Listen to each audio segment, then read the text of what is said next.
Yo, continuation from Swipers Live. I'm tore up, y'all. I'm high now. But I want to talk, so let's talk comments. I'm going to drop the link here in case the guys come in. They could pop on. What's up, beloveds? I want to talk about this bodyguard coming out with this new information that I've always known, but I could never truly confirm. But now Jaguar's talking, the ex-bodyguard's talking, and it's all coming out in the water, in the wash, honey. What's in the dark has to come to light. Hey, Chris. Um, hey, Kaya. Hey. What's going on, mommy?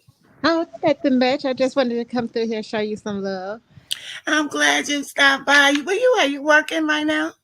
No, I got off about an hour ago. Oh, I okay. had been taking my bath and everything and listening to y'all on Spike Live.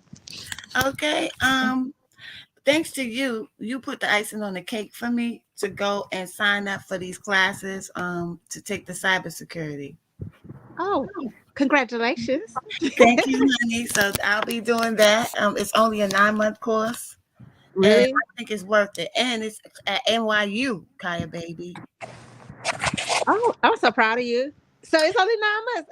Like they do that shit fast in New What? York because 9 months, 2 days a week, 3 hours, Kaya. so okay, just for the certificate, you got to go 5 days a week in Florida for a year, and to get your degree, you got to do. They say 2 years, but for real, if you try to get your AS degree, it's gonna be 3 to 4, and then to get your bachelor's, it's probably gonna be 5 to 6. Oh, you don't need a bachelor's in New York. You get the certification. You know how prestigious NYU is. Yeah. The first 4 weeks is a pre-course. It's $500, and the 9-month course is 17,000. It's all remote, and it's when you do the 9-month course, it's 3 days a week for 3 hours, and the 4 week course is 2 days a week for 3 hours. I You need can't to beat probably that. look and see about getting an NYU. Or I was just yeah, I'll because send you the link. please send that to me. Please send it to Yeah, me. because it's very. She broke it down to me. She gave you a pre-screening. She gave me a pre-screening to see if I would qualify, and she said yes, this is perfect for you. And I think that's instead of spending all that time trying to get that. Then she told me, she said look up the salary, and I looked up the salary. It starts with 150,000 to 250,000. In New York, Yeah, what's up, Twitch? What's this for? the This is for cybersecurity. cybersecurity. And so Oh, in like certain parts of Florida, it was like starting off in a rural area in Florida, you'll start off making 100K versus if you was in like a metropolitan city, you could make up to 150. But I want to say in the beginning, it was saying Dallas and Georgia and California had the bigger salaries, but shit, 250,000 starting out. No, you how? start I with mean, 150. You start with 150, and but you can make up to 250, 275,000. is that something like where you can like You you work gotta from have like home. degrees for that? No, you can get a certificate. My cousin, I'm telling you, No, my with cousin this, works. He works overseas. He's in Italy, and they pay him 150K plus as cybersecurity. He don't even have a degree, and he been over there. But by him being in Italy, they don't even tax his dollars. Oh, Damn, right. that's good. That's What good she shit. told me was there's a shortage on people who does it, and the demand is growing. She said there's 4 million and over 4 million openings, and it's hard to fill because look how cheap that class is for NYU, 17,000.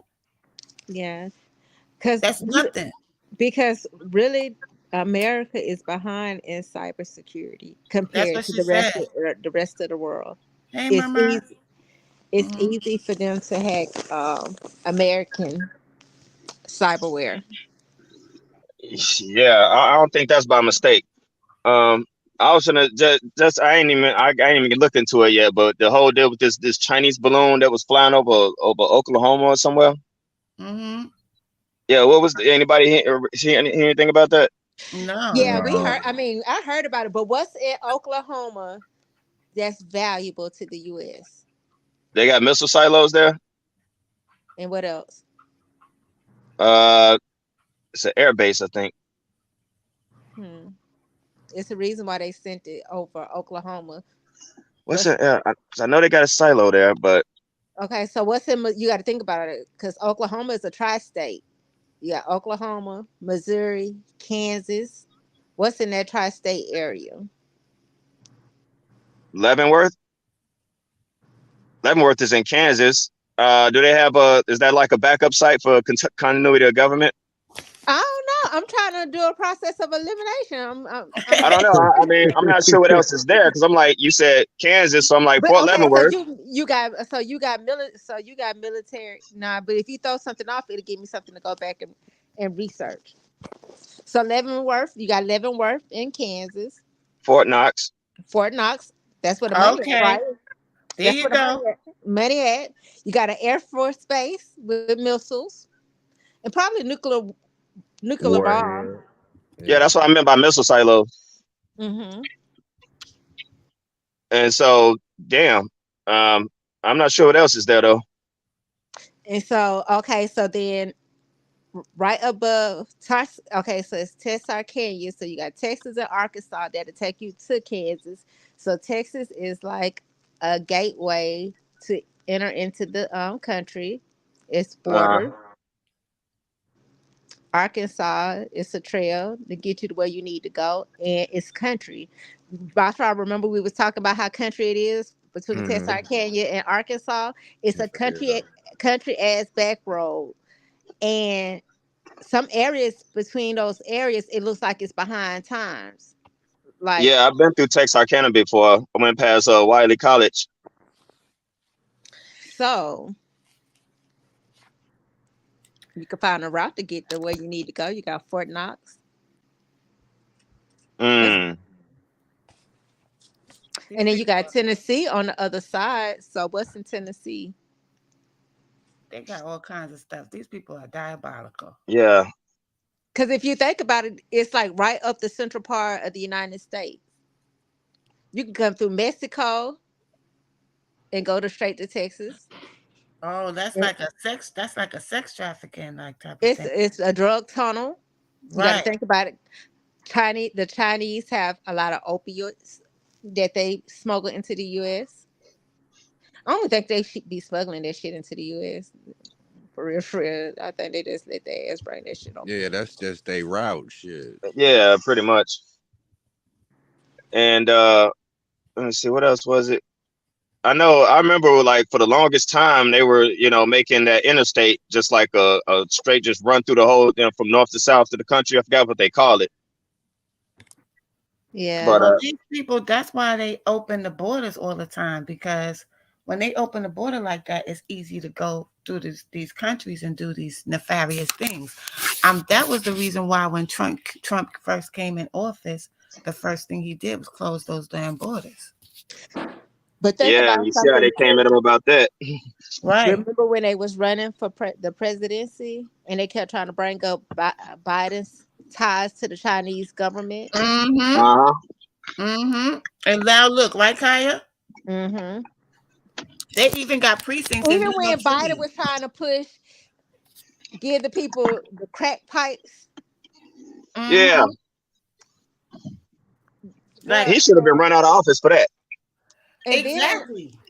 I was looking at the whatever her name, Kamala Harris, when she was at the funeral and she was trying to say they need to have the Policing Act invoked in and all this other bullshit. So I was like on the shade room, I was like, shit, don't y'all be deceived because that particular act should have came in place with Sean Bell, Amado Diallo, damn 25 years ago, 27 years ago when they first got killed. So don't be fooled. They need your black vote.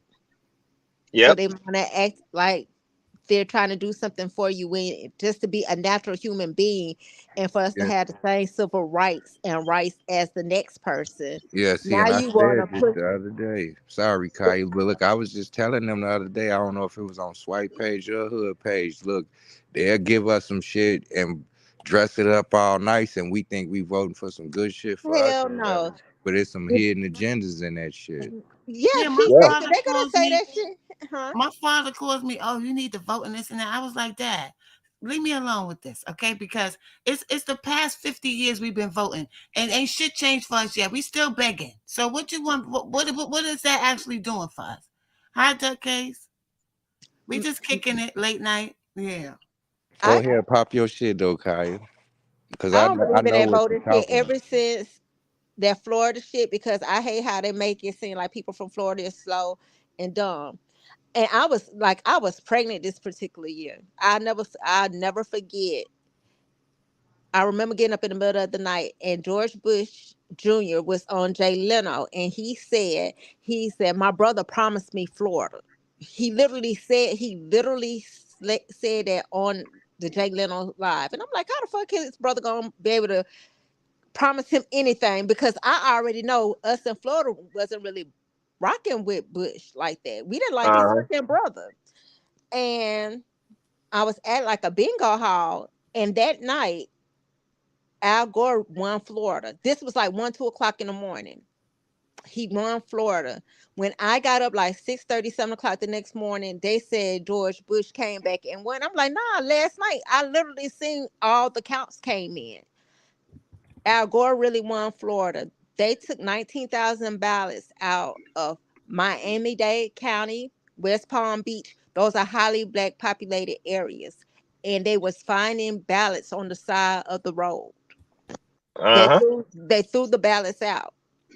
Then Al Gore wanted the recount, and so they was trying to make it seem like people in Florida didn't know how to count. No, his brother promised him Mhm. the whole state of Florida, so they threw out the popular votes. And half the military people who was stationed outside of Florida but was still considered Florida residents, their votes weren't counted. Well, they had it all planned out, Queen, because Bush was the one that was supposed to be in office. Yeah, What they gave him, what his assignment was, Al Gore's assignment was to start that conversation about climate control. And I Yep. told y'all what climate control was really about. It was really about the time where we would, or everything would be revealed, and in our third eye, a lot of us would be waking up.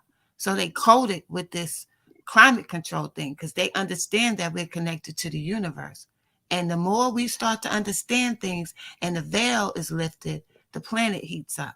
So there's a lot going Yep. on that we don't understand because we don't understand our biological composition, and we don't understand how we affect the planet. We one and one, the universe. But as we start melting that ice on our third eye, the doggone ice in the glaciers, everything is melting because we waking up now. You can't. We're not frozen no more. Mhm. Yeah, that's why back in like 2012, like the sun was heating up, what I'm saying, it was going through one of its natural cycles of heating up, and they was talking about, oh, global warming and all that. And like scientists was coming out, what I'm saying, like, no, it's just the natural cycles. The sun is, is more active, is heating up and all that. And the state of the world, like the events of the world that was happening during them times, you could see different compilations of things, the events and like weather events and strange things with animals and all this. Yeah, something was definitely happening, and that's when the whole trail thing started. And it was like when I looked up on those, how they was like trying to block out the sun, basically. You know what I'm saying? Reflect the light back up off the particles and reflect it back to the atmosphere, and they wanted to hit the earth. And I'm like, yeah, well, I never understood. One part I understood, but that part right there, you just said I didn't get. so what do You y'all know? think about the military soldiers that claim that in Greenland it was an underground city that was highly intelligent and advanced? Do y'all think Hollow Earth really exists? Yeah, I I believe think Yeah. so. yeah. Same Because thing about Antarctica. Yeah, and they look, were them saying green people and shit. no, but what they're saying is people in Hollow Earth are living like ages of biblical times. Well, we live in ages of biblical times too, but we just Yeah. don't know it. So I mean, yeah, but when there's, you know, like way longer than us. And then they're Mhm. saying like it's far more advanced than what we are on the outer layer of Earth. Well, it could be Queen. You know why? Because there's something going on over there. Where they got the cold Antarctica? Why are we Antarctica. allowed to go over there? You remember they said it was a big giant sinkhole found in China with trees growing out of it that was standing X amount of feet tall, and they don't know where it goes down to. Yeah, Yeah, and they it's one of those in Russia too. yeah they was saying in Antarctica like a plane supposedly flew over it and they seen shit like giant trees and shit and life down there, woolly mammoth and shit, all kind of shit. But they were saying something about the four military personnel that was trying to report on the Hollow Earth. They came up missing, all four of them. Imagine that. Mm. That's always seems to happen though. Anytime some science is working on anything, they get either a plane crash or something happen. They start s- unaliving themselves Yeah, just mysteriously. like it's that's crazy how the Navy SEALs that supposed to have took out Bin Laden. Every last one of them dead. Every last Yeah. one of them. Every last one of them is dead. And One then survived long enough to write a book, and he died. It was 2 weeks after he got killed too. Like a lot of them, something happened. yeah, they sent them on a mission, and they position was given away. You know what I'm saying? Like they wherever they was in their helicopter, or whatever whoever was there knew they was coming, and it took them out. I really no, they supposed to have died in the United States, but I really feel like Bin Laden was already dead. That's what this lady was saying. That was from the Middle East. She was a prime minister, and she kept saying, "There's no way it could be him. He died in 1991, and she got killed. I He want to got say Mm. killed in Bin public." Laden was already, because even if he was on the run, he was on dialysis, and I for don't them to know. have been searching for him for damn near 20 years. And we're the ones that gave them the guns when they was fighting with Russia. They already had a relationship with the Bin Ladens. Yeah, because the Bin Ladens fought alongside the United States against the Iraq and Iran affairs when they were beefing. And Yeah, then Bin Laden, I remember watching, because I be wanting to know why we be beefing with everybody. He was like, because the United States inserted their business inside of a holy war. They had a holy war going on over there. And us, well, not us, because I don't back the government, but we always insert America. our we always insert our nose and try to bully our way into other business, and then we're on a world stage. Y'all want to come over here and demand democracy, but your black people are getting killed. So that's just like with the George Floyd situation. The United States was on a platform, so they had to do something to make it look like they cared about all their citizens. That's the only reason why Chavez got the little years he did get, because he should have really got life in prison because he intentionally killed that man. It's getting to the point now where I'm starting to believe a lot of these things are done on purpose, quarterly, because every time we turn around, it's yes, a new story. you're not lying. And I think Uh, it's done for manipulation. it's social engineering. It's done Mhm. periodically to, well, I mean, the obvious thing is to inflame emotions, Right. but the biggest thing is it's like, see, the thing like with us being democracy, I use quotation marks, is that yeah, we still believe in, well, for the most part, Americans believe in the Constitution. They believe in these ideals. The only thing that keeps uh, this country alive is the fact that people still have faith in those institutions and are willing to fight for them. And some people in government too, lower levels, they still try to do the right thing and fight within those confines of those laws and everything. Um, the idea is to break the American people's faith because the people are America. You know what I'm saying? Not its laws, not its the borders or nothing. The people are. You break the people, you break the nation. Yeah, and So they keep breaking the people because the people refuse to see what's really going on. Every When time, you Facts. right. can't even every consider time we your do get a person that will do something for us, something winds up happening to them, and we don't pay attention to that. We just think everything is coincident or it just happened. how can you respect a country that considers their citizens one fifth of a man? Well, we might be because they do say we have alien genes. So Well, I mean, the thing about that, and it's not to sound racist or anything, if you break down when any other race of people die, the melanin comes back in their skin and they have to bury their people with the quickness. mhm. Except for a person with the melanin that we have in our skin. The melanin, which is used to make melatonin pills, Yeah. and melanin cannot be recreated or produced artificially. So where are they getting the melanin from? It's only two places you can get melanin. That's from the Mhm. cosmos and from us. Yep. I remember I seen an old ad back from like the 70s where they were trying to get blacks to come in because they was trying to make a synthetic melanin pill basically.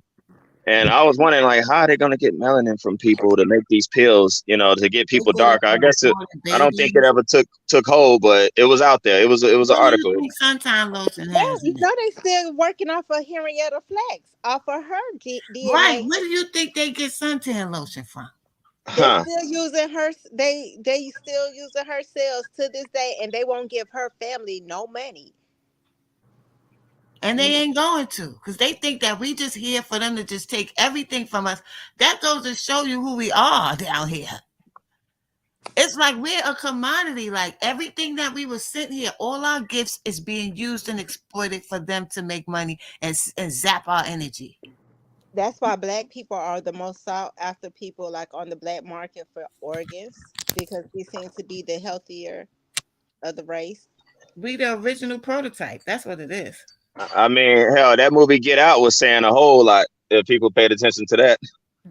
But I wanted to talk about this bodyguard. I don't know if y'all saw this, but the bodyguard that came out and started talking about how Diddy put a $30,000 hit on Biggie's head and how Jay-Z was involved because he wanted him out the way to become who he wanted to be number one. Now, what this bodyguard is doing is he's not only revealing what really happened with Big, because it's alleged, but I tend to have an opinion. I always had this opinion. Not only that, but he's revealing that people are removed to make other people become more popular. To me, Hmm. But you know, Jay Z and Beyonce bodyguard, I can't think of his name, Uncle somebody. Just came out too, and he had a lot of stuff to say, and he was like, "Don't make me tell all your truths." And I was like, they probably want to kill him, but they probably don't know who he done already told to expose whatever it is he really know. but Who? it's too many people saying this now. Beyonce and Jay Z's former bodyguard, he really co-signed Jaguar Wright and Diddy's bodyguard, and they was basically saying, Diddy and Jay Z had came up with the plan to get Biggie out the way because wasn't nobody really studying Biggie, and they was talking about. He said that Jay Z stole Biggie's style, He did. his style of rap, and if you pay attention to Jay Z, he tried to mimic a lot of people in his raps. I don't know. I don't really like him. Yeah, I I feel mean, you. they've had like, and I think it was like different magazines, like Source magazines, where they like it was like a article when they had where rappers have used lines from other rappers' songs, and they had Jay Z's up there, like he had quoted like 4, 5 Biggie's, some of his Oh, it hottest was more lines. than that. I played it the other day on one of my lives when that was when Cameron was beefing with him, and he showed how many lines he took from Biggie and Snoop and other people. Yeah, Chrissy, it's not the same bodyguard. It's a different bodyguard. One has funny color eyes, and one is in a lighter brown, and the other one is a darker brown One is bodyguard. Gene Deal and one is Uncle Rob. Gene Deal came out, been talking for the past 20 Yeah, years. He been trying to talk. that's the one that was offered $30,000 to kill Biggie, Yeah, and then Uncle Rob, yeah, was the one. and it, then the other one, I want to say one was offered $30,000, and then the other one was talking about how the setup was supposed to have went, and that Tupac was supposed to have got killed at Quad Studio, but he didn't. No, that I don't think Tupac was supposed to be killed because I know the dudes that did that to him, and they are not murderers. they would rob you. So when they were saying that they went to rob him, I believe that because I grew up with them dudes and I know that they weren't the type to kill you.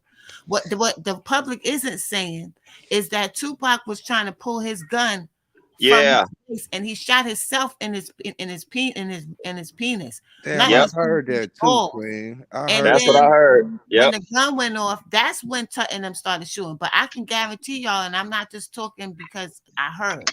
I know Tut and them, they was sticking up niggas for years in my area, and that was what they was known for, but they was not killers. They did not go there to kill Tupac. Rob him, yes. Kill him, no. Well, he didn't say those were the ones that were supposed to have killed him, but the plan was for Tupac to get killed at the studio that night. He said Mm-hmm.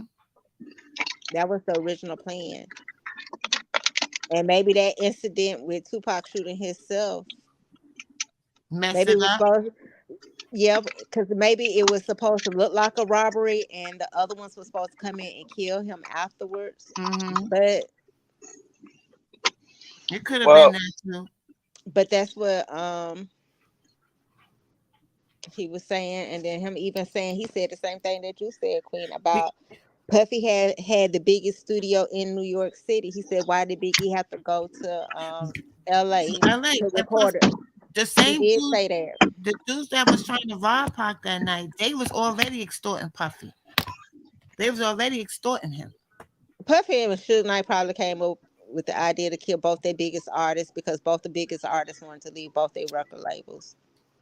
yeah, I was thinking like, like if they were supposed if he was supposed to get killed at the studio, then like, you know, why would let it go so long to where, he gets signed with Suge and he blows up, the whole East West thing, like all that time in between, like why let that time elapse like that then?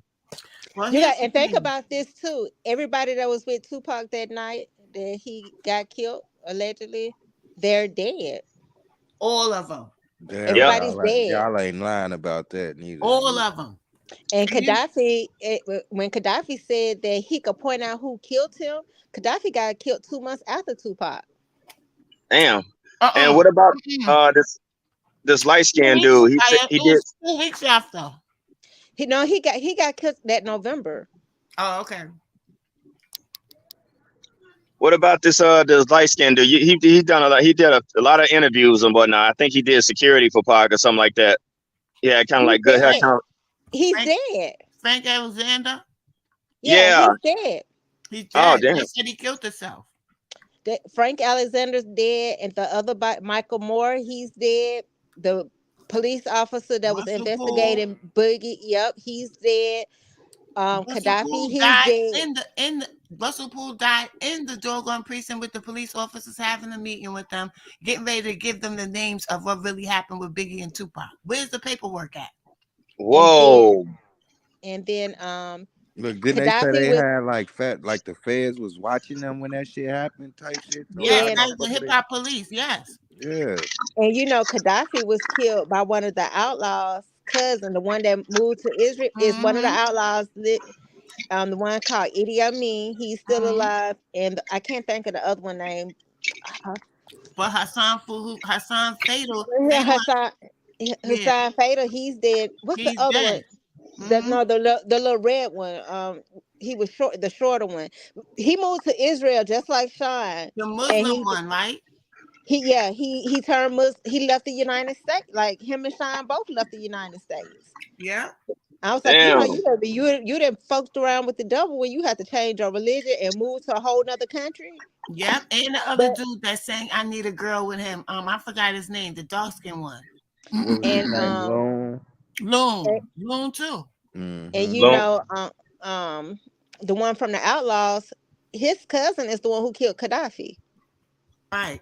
I forgot his name. I I forgot can't his think of name. Napoleon. Napoleon, the one that wears the Muslim clothes that you're talking about. Yeah, Napoleon is Muslim now, and he moved to Israel. And his cousin was the one went. Well, he allegedly went to Gaddafi house. Um, they had the paperwork floating on the internet from the police report. Supposedly, had went to go buy some weed from Gaddafi, shot Gaddafi in his eye. Same bodyguard. Uncle Tom. Christy Love said, "Are y'all just friends or I need to leave?" I don't know what she mean. I don't know what she's talking about. Um, all these people, y'all. It just the Tupac thing. It reminded me of the way Tupac died. Reminds me so much of how Vaughn died. Because with Tupac, they You said said that it. came up to him and told him that somebody was there that tried to take a death row chain, and he went and hit the dude. Next thing you know, he did same thing. They woke Vaughn up out his sleep, said, "There go this dude." He go hit the dude. He's dead. It's just they use the same doggone formulas. Did y'all ever Man, listen to that that Machiavelli CD at the beginning before the music starts playing? Bomb first before Bomb first even starts playing. It sound like Suge shot me. Suge shot. Yeah, yeah, yeah. I remember. Yeah, the people start. I could never catch it though. Say that again. I'm thinking I misheard y'all. No, no, no. At the beginning of the Machiavelli CD, before any music starts playing, he was like, "Suge shot me." Right? Yeah, it's a little whisper. Yeah. Damn, y'all finna make me play that CD. Man, I At the when at the intro before any music starts playing, it's like Suge shot me. He says it so fast, but then you can drown out the music in the background, and slow it down, and you can hear yeah, what he say. You can hear what he say. And that let was me like tell one you, of the first things that came out. Like when that album first dropped, people started throwing that around, I and mean, everybody was we listening heard to it. it. Yeah, we heard it, but then you got to think about look how his eyes look when he's that last picture in that that car, Kaya. just Yeah, it was like he knew, but then part of me felt like he knew, and part of me feel like he faked his death. Part of me Part of feel me like feel like that too. he faked his death, because if he fakes his death, he beat the charges. He's no longer tied to death row. His family could reap the benefits off his royalties. He could be I over think there. Takeoff. Sometimes I think about that with Takeoff too, Kaya. but I heard it, his mom passed though, right? Afeni's dead to now. So but who's he still She benefit? could have faked her his death too. sister, his Or sister, his sister, and he got a sister and nieces. He still have a Setua, Setua. Yeah, he still got his sister and his nieces. And also about Tupac, and it's kind of it. Who is this dude? This I don't know who this guy. He called himself. He said he's Tupac. I don't pay him no mind. Like I don't. I A Yeah, don't. kill, me either. a kill the MC. Yeah, the Yeah. Yeah, rapper dude. Yeah, I don't believe he him. He I don't know look it's not like. him. Like I don't even know why he would do that though. Like that don't even make sense. That's Well, because people believe anything. People probably believe that shit. I just feel like Tupac probably faked his death. Part of me want to believe he's dead. Part of me just it's They just have the some way fake it's what he named that last album. The com- Machiavelli. kill the Illuminati, the Illuminati, the kill the Illuminati, and then the Yeah, yeah. Machiavelli, the 7 Day Dying Theory. But he didn't So, believe it about the Illuminati. When he was saying that, he meant kill the Illuminati talk. He didn't believe it. well, no, no, no, no. Queen, he believed that because you had to think about what did he say about going to the party and he was seeing Quincy Jones Yeah, he said Quincy asked him to, yeah. and, and so many of them, including Dr. Dre, was in there having homosexual acts. And then you think about look at what Tevin Campbell, he was so innocent when he first came out, and look at who groomed him, who was always with him when he came out. It was And, always Quincy Jones. and you know what, Yep. too? He was also groomed by this Jewish lady that had him reading all these books, which makes me believe. Sometimes I think that Tupac was a plant to create a certain image, or sometimes I really feel like he was controlled opposition. I feel like he came and played the part as Tupac Amaro Shakur, Hmm. and then he faked his death and went back to the original name. I can't think of his original name. I Um, agree. Lassane something. yeah, Lassane Crooks. I think he went back to being who he was born as. Yeah, Lassane Crook was his name. So do y'all buy that whole narrative? Like they were saying, like people were saying, like after he made Juice, he got caught up in that character and started acting like that more. He Like said in his it video. best. But he said it best in that Tupac Resurrection. He said you can't be an angel amongst around a bunch of devils. So I felt like he had to play a part to fit in for the role for the money. But I think part of me feel like he didn't want to just sell his soul all the way out. Right, because people be talking about like that one picture he took with all the gold on in the tub and all that, and saying like that was like a ritual right there, like like basically he belonged to them, and Then um, he took that picture in that bathtub with all them chains, that ritualistic picture with his hands crossed. yeah, Some things that he did that made me believe that he was, in that secret shit.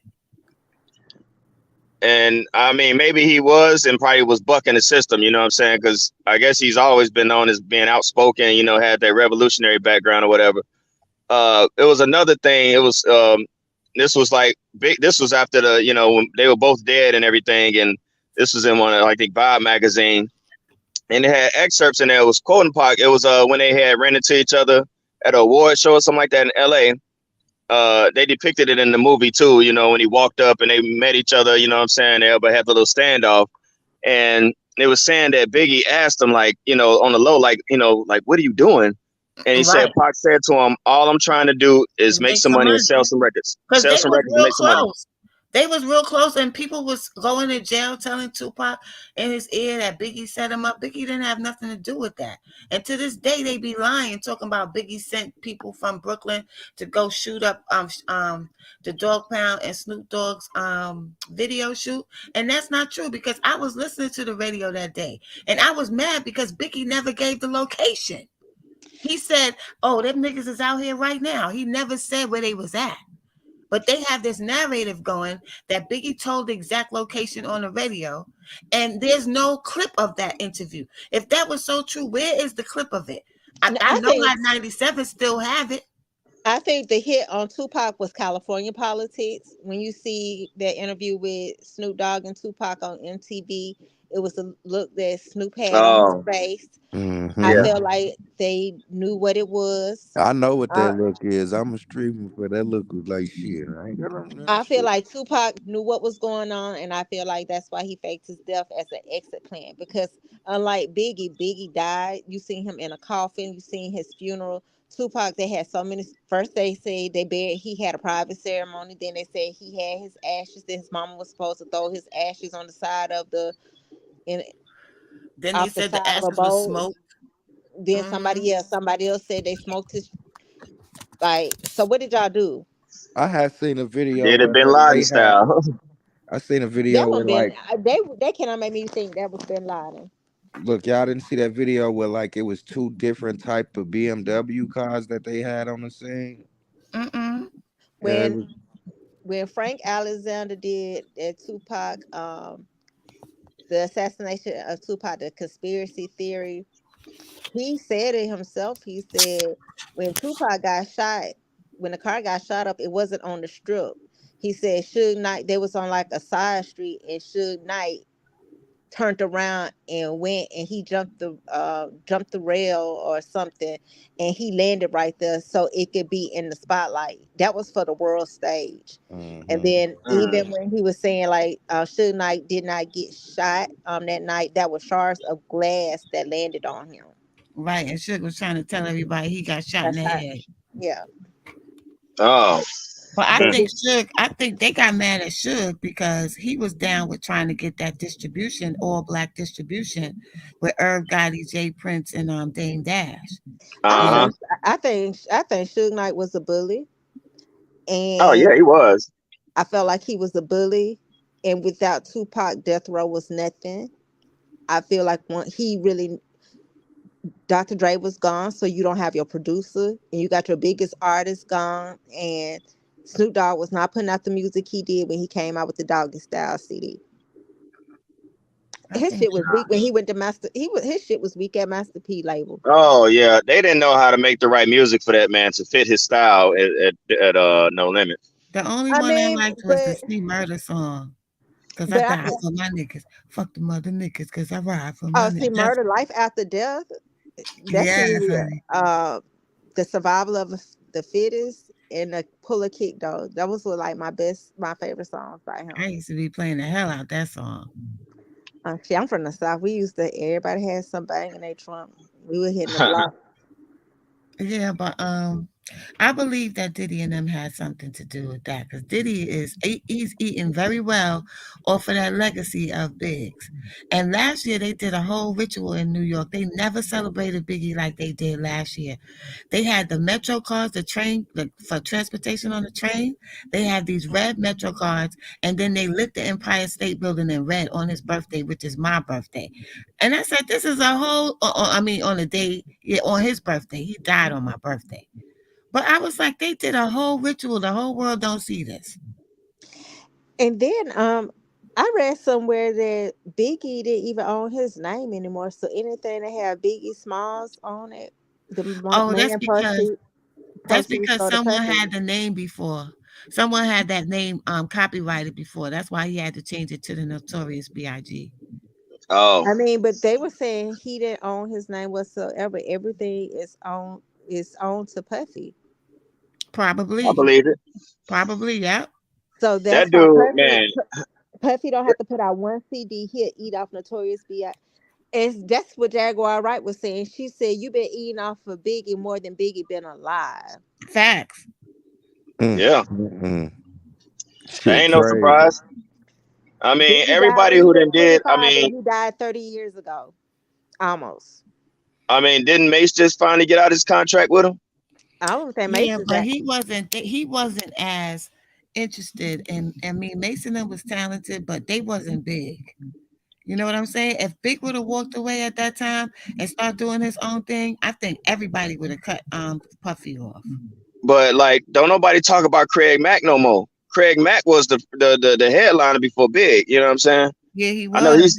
he's But dead now, but but I'm the like, thing is, he didn't have that oomph like Biggie did. He Mhm. did. He kicked Bad Boy off right. But shit, Notorious B.I.G. Like shit, once he started dropping, when nobody talking about Craig Mack no more. Wasn't nah, they nobody what? talking about nobody no more. And you know what was the good thing the real artists appreciated about when Big was alive was everybody had to step their game up. Like Hmm. 95, I think 95 from the beginning of hip hop to 95, that was the best that it got. And after that, it just started to decline after that. Yeah, after the deaths. I Yeah. mean, cause like, yeah, like, matter of fact, I don't even remember hearing Jay Z that much when Big was out. Like, what? He He had that was he one was song with Michael Rappaport in the video. I just remember this video, and it had that Phil Collins in the air tonight playing. And the song, I mean, it was all right, but it wasn't nothing I would ask somebody to play for me. Jay-Z was like his protege. If it wasn't for the fact that their first song "Ain't No Nigga" with Foxy Brown had Biggie in that video, nobody would have really messed with him like that. They messed with him because he was associated with Big from the first time they saw him. But if you see when Biggie was alive, it wasn't. It was Biggie, Nas, and Jay Z wasn't even in the. It was Wu Tang, Biggie, and he Yeah, wasn't even up there like that. yeah. I was finna say Wu Tang. They just blew the whole industry away with where they came. Yeah, Wu And you know Tang. what though? Everybody don't even. I mean, I know up north they like Jay-Z, but we don't really bang him down here. We don't bang him over here either. I mean, it's too old now to the youth, but at the time, yeah, he did take over. But if Big was alive, he wouldn't have had that spot. Nope. And I just think it's like for the demographics. That's like when people and I look at the shit on the internet. They be arguing. They be like Jay Z the goat, and they be like we be like the goat of what? Because Lil Wayne would eat Jay Z up for real, bar for bar, and lyrically, like. But that's my own personal opinion because And Jay Z. like, when I saw that footage, when him and DMX used to battle back, and I'm like, hell, DMX is eating his ass up. I said, yeah, yeah, Well, he wasn't such DMX a. was famous even before he became famous. He was already had a reputation in the city before he became a star. So a lot of people was trying to block him, but he finally got in. But you could, if you listen to DMX first, like first CD, he telling you is dark and hell is hot. Mhm. He was telling you little shit about the industry then. Yes, he was. He was. Oh man, that Damien song had me locked. I mean, I listened to that over and over. I'm just listening. Then he made the second one on the second album. But like, yeah, like I didn't really get into Jay-Z because like, you know, what he rapped about, it wasn't nothing that I could relate to. Yeah, I mean, I was around the dealers and all that stuff, but it was like I guess the coke talk, the drug talk was getting old to me. So when like DMX came out and what he was talking about, that just resonated with me a whole lot more than what was already out there. You know what I'm saying? It was just all flashy this, flashy that, ice and Cartiers and all that. That's when it was hot back then. I'm like, man, this shit is boring. Then I hear Mhm. DMX. I'm like, oh, because when I first heard about DM, I was in boot camp at the time. I was getting ready to graduate boot camp, and somebody was singing that anthem, that the X anthem, whatever it was. And I'm like, what the hell is that? Because they had flipped the words around a little bit to for the division or whatever. And I'm like, who the hell is that? So when I came out, I heard it. I'm like, hey, who was that? And he was like, that's DMX. You ain't never heard? I'm like, nah. Told me the album. I went and got the CD right away. And man, I listened to that whole CD. I'm like, finally, a CD I can listen to one from the intro to the outro and not skip a song. Yeah, I never heard anybody from anywhere else say anything bad about DMX. Everybody loved DMX. Yeah, I I still remember love hearing it. when he said he was going to become a preacher. He said he was going to start preaching He after the could have been. second CD And dropped. he could have been a preacher too. I ain't gonna lie, I got mad love for DMX and respect still to this Like day. Earl Simmons. And then, do y'all remember when Jay Z first came out? He was kind of still in Biggie style. Then him and Beyonce, they started their love affair. Then he was biting off of Tupac and Nas like style. He bit off Yeah, a lot of people. Big Daddy Then Kane, Slick yeah, Rick. He bit off a lot of people. to get the yeah, South, he hooked up with UGK because UGK is respected in the South. I mean, that's what that's what he needed for us to even want to really listen to a song. And I would fast forward the CD to Pimp C gave his 8 bars. Like shit. yeah. Like that was like everybody's favorite verse. And then hell, Pimp C started coming out about Bun B. You know, basically was saying he all cap. And I'm like, whoa, what? He was Like, talking about Bun B. yeah, he was like, nigga, I ain't seen you pour that. You know, he was talking about meet up with him, box him, fight him. You know what I'm saying? Because he was just basically saying like Bumby was all bitch, and I'm like, I don't know how true it is. I ain't heard nobody else, but I didn't hear that. I yeah, Well, it I I was. know Bun B. I I didn't know hear he that. was mad. They came here right before Pimp C died. I ain't heard that. They was I know together. he was mad at him because he signed a deal with Jay Prince while he was in jail for the Maybe group. that, I don't know. Maybe that was it, but I know he was hot. You know, I mean, obviously this was But you before know he died. they was already signed to Jay Prince. But Jay Prince wasn't really giving them the back, like giving them the financial backing. Jay Prince was originally they was not signed with them. They was signed with Rap a Lot. No, they signed with Rap a lot later, but at first they In, wasn't in the because 80s, they was signed. In the 80s, they was signed to Rap a Lot. Pimp C brother came out and was talking about that. Pimp C never wanted to do business with Jay Prince.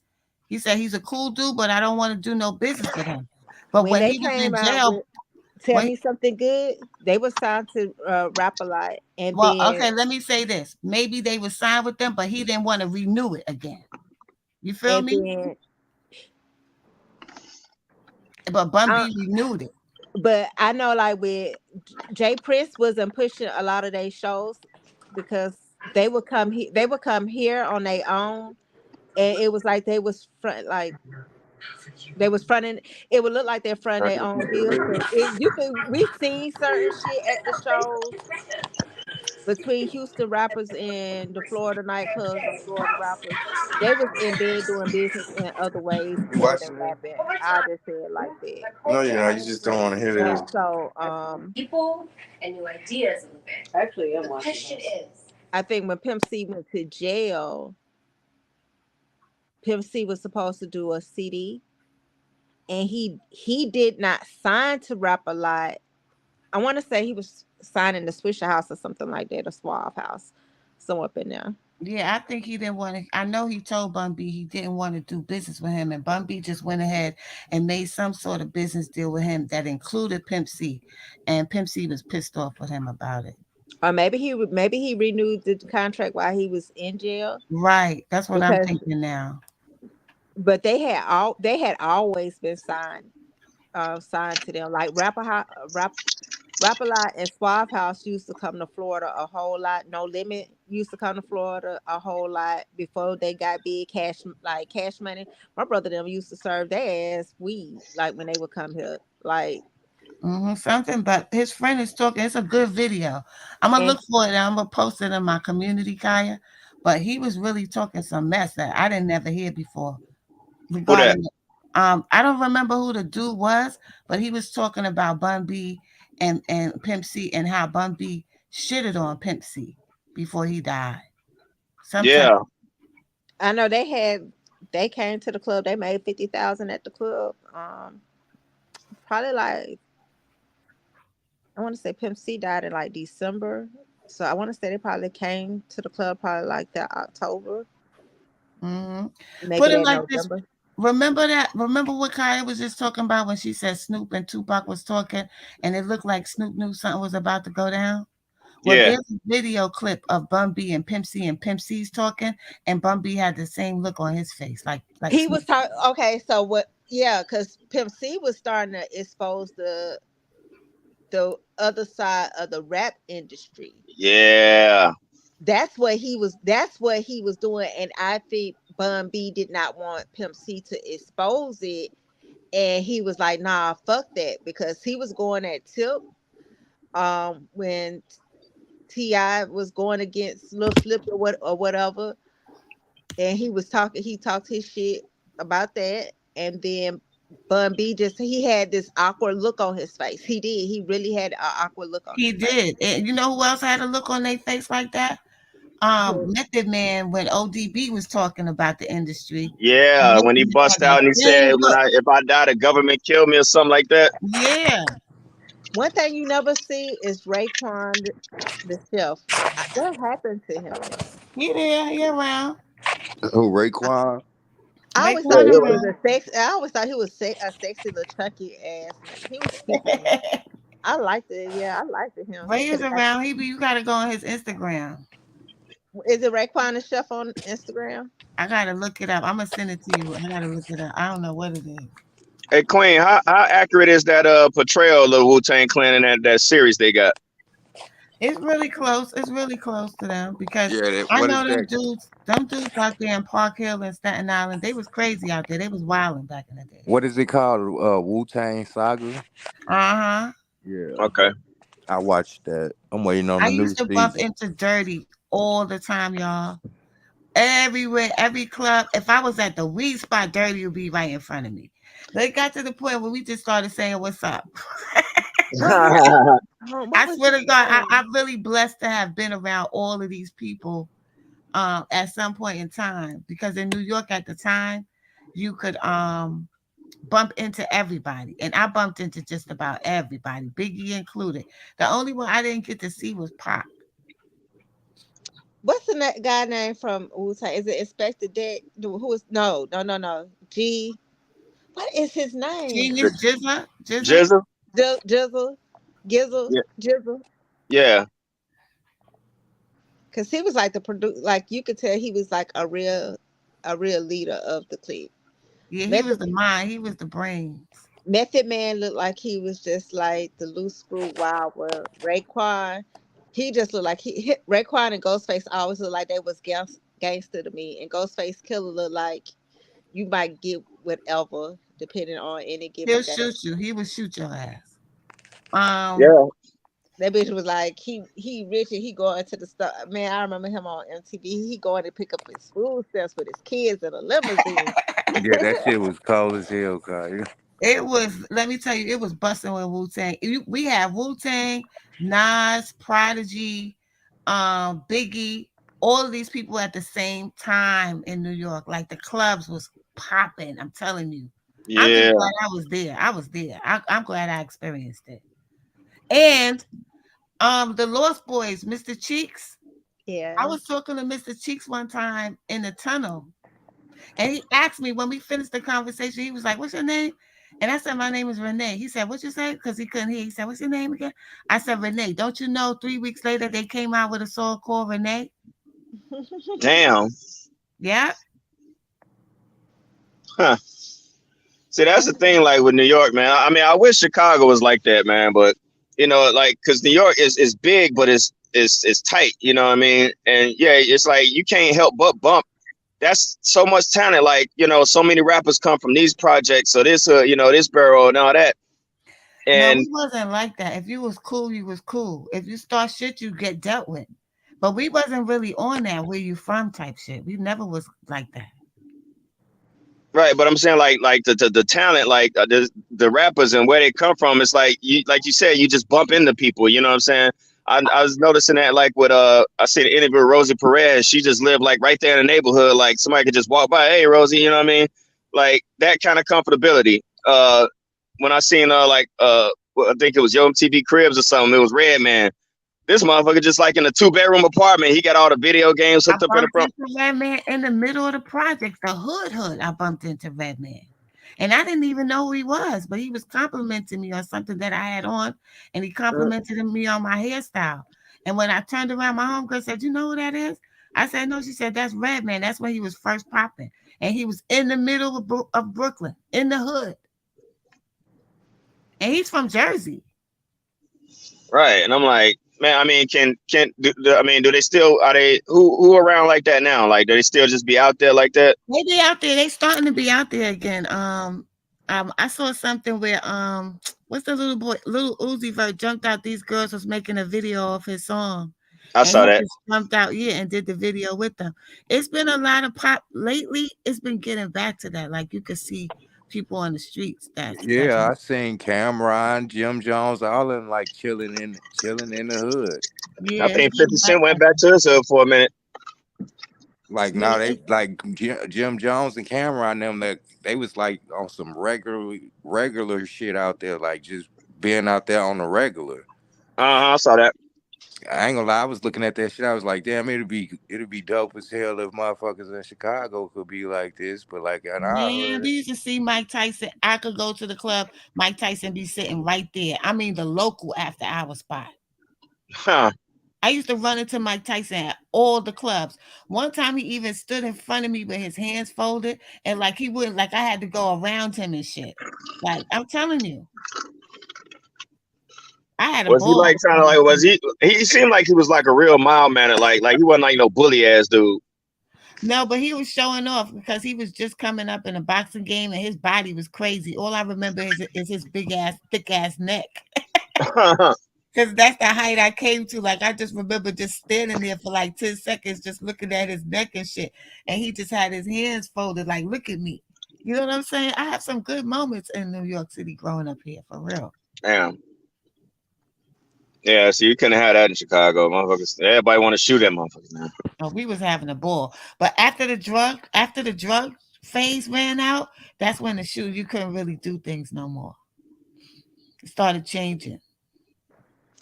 When was that? Like when it started After changing that? Tupac and Biggie died, it changed.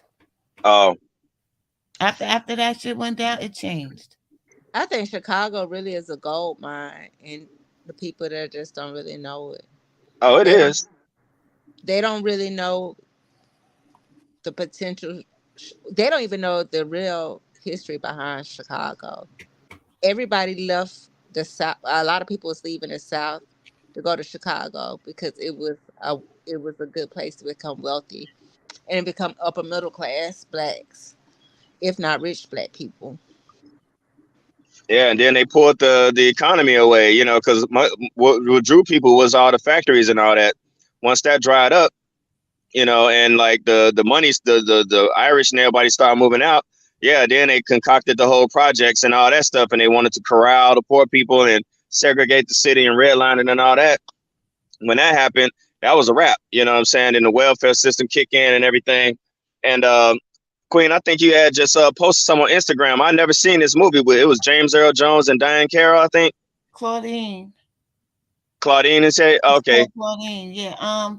Porn star just said, "Damn, that's like Chicago after Duck and Vaughn died. It ain't been the same." They use that to control the energy. See, these people follow our energy. The energy was in New York for a long time.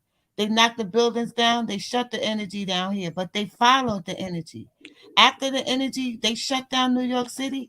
because in order to take over hip hop and change it to where they wanted it to be, they had to shut down the original creators. I wonder when they're gonna shut down Atlanta. So they shut down New York, then it went to Philly, then it went to Atlanta, then it went down south, and then it hit Chicago. And they knew that Chicago had that energy. They knew that.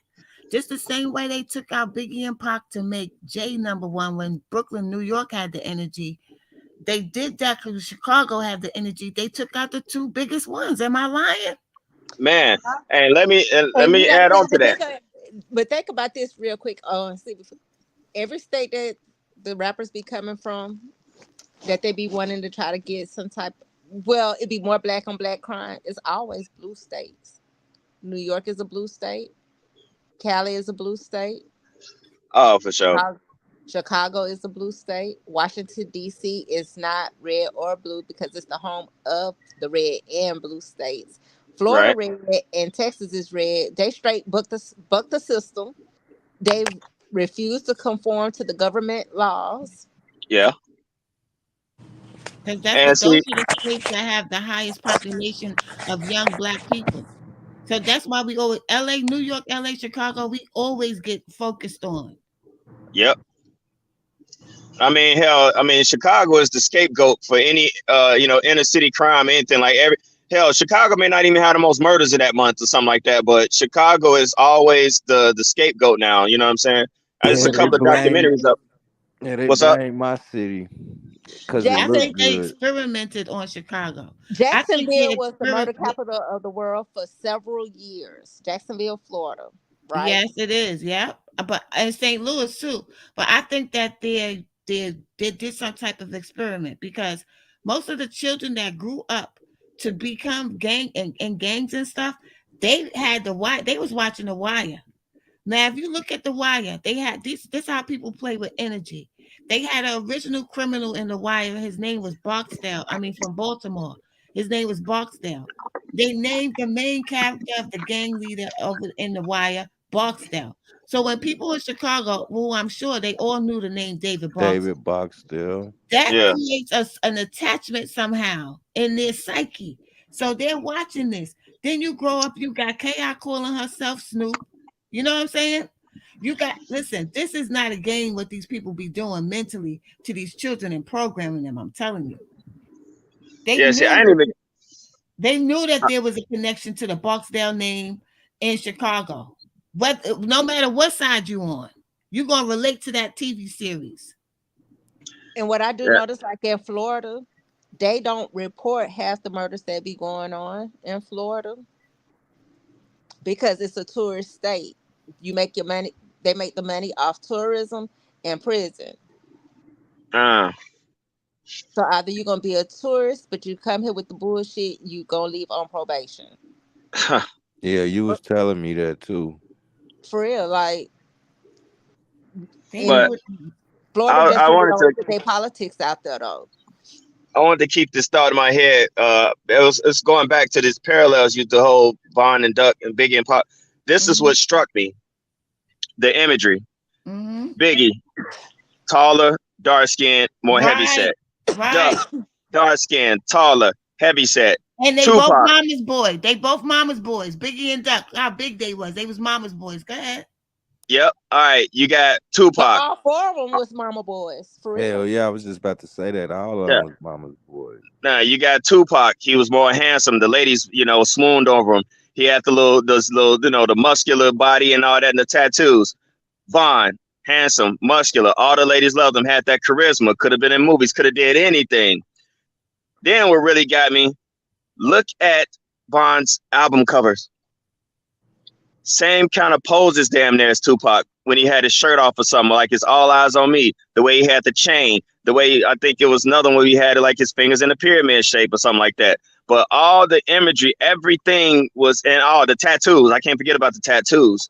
But you look at his body type, and then you look at how they carried themselves. Biggie, he was more kind of laid back or whatever. Duck, more laid back, more around the people and all that. On some Vaughn, smooth shit. Mm-hmm. Vaughn, his lyrics more aggressive, just like Pac. You know what I'm saying? The tank tops and all that out there, kind of flashy a little bit, but you know what I'm saying? yeah, like still had that gangster. Who said this? Somebody said that Tupac is. He said King Von is who Tupac wanted to be.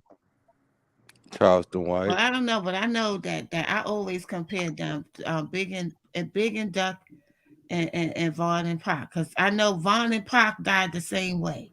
They died. They say they died in the same scenario, with Within months of each all the other. biggest niggas around them that's supposed to be the killers, the biggest niggas in the industry that's supposed to be the killers, and they died. Right, all of them was there when they died. Biggie and Duck innocent, just doing their thing, just displaying their talent, just trying to get up out the hood, and they got caught in the middle. I think Tupac and Vance was both gangsters in a different light. Cause Tupac Yeah, yeah, was a gangster that was raised by gangsters and by the Black Panthers. So he was more of a conscious gangster yeah, yeah. versus Bond was really a street. He was a street level gangster. Right, right. He wasn't able to use his mind to his full potential because He was getting there though. He was getting there. He didn't get a chance to mature. He didn't have the right people to meet in his cipher. I think if he would have matured, he might have still been here, and Duck might have still been here. Vaughn was too busy trying to impress people that was around him, whereas Duck was a different person. Duck was more mature. He wanted to do a song and praise his ops that he respected, and he did. He didn't have not one person in the video with him. He did that video all by himself. So Vaughn was Von Ness was a real killer. Like he was really like a real fucking uh he was a he had a demon. yeah, Shit. he had a mental problem. I'm just gonna I be think real. so too. I I think think, so too. but I also think as well, like by him going to jail and then he being in prison 3 4 years at a time, it's like his mind is still okay. He A went to jail when he kid. was 17. He come home even though he 20 something years old. He His still in was his mind, 17. he's still 17 years old. He's still trying to pick up where he left off at versus maturing into the person that he should have become. Because who in their right mind, like, bitch, I'm getting money. What the fuck I'm trying to fight you for? You know what I'm saying? You try to still fit this role for your homeboys who ain't on shit, but they eating off you. They on your coattail, for real, for real. That was the whole thing of, that's where everybody be like, his heart was big and all that, that was just his natural self. He was protective over people, like he'd be the one that somebody go get and be like, who messing with you? You know what I'm saying? Let's go handle. And that's how he was, you know what I'm saying? It was just used the wrong way. People used him. You're right. And But I'm sorry, see, I didn't mean to cut you off. Let me, are you because good? listen. So remember, I was telling you about the lady Sky when she did that reading on him. She did an emergency reading on him. Oh yeah, you was telling me that. two Yeah. months before he died, and so me, because of how I was brought up in the Bible, I was like, I woke up to it, so I'm not even listening to what she's saying, but I do remember her saying he had a coffin pin on his back and his head. So I'm like, let me get this off, but I still heard it in the middle of the night because it came on right after the 051 Melly Live and Bezu Live that I was watching. When he died, I went back and I looked at her live where she had did the emergency reading, but she had did two other readings like a year prior, and she was like, reach out to them and reach out to Dirk and Vine and tell him he need to do this, and everything that she said, that shit came like I was like, wait a Oh, I know minute, you talking about that nothing but truth. It was like it You yeah, said talking about NBT MBT? Tarot. You talking about my friend Sky? yes, when Oh, I Sky, didn't know her name was Sky. I just remember the name of the page. Yeah, Queen Lotus. I seen your name in some of the old lives when I watched those when she was doing about Vaughn and Yeah, stuff that's like my that. friend, and she tried to warn Duck too. She was about to get on a see, plane to warn Duck. Yeah, yeah. he, I had I had never watched any of her lives. It just so happened it was her birthday. It was in September. It was her birthday, and somebody paid for emergency reading on King Von. And I just remember hearing her throw the bones. Oh, that's what I woke Mhm. up. That's what I woke up to. She said she was throwing the bones, and the coffin pin landed on his back and on his head. And I was like, And you she know, tried to warn him too. and so then when he died, like when he died, I was like, oh shit, this lady said like this lady said this. So I went back and I watched the live, and then I went back and found the two previous lives before then, like a whole year before he died. Like she did a live a whole year before he died. She did a live on Duck. She said that she was trying to reach out to him. She did another live on Duck, but she made that live private, and she said she was like, have Mama Duck reach out to her, because one thing I can say about her, if she sees something in the cards, she'll do the reading, but she's not going to expose everything she see in the reading. She would rather tell that person or that person loved one than exploit it on the internet.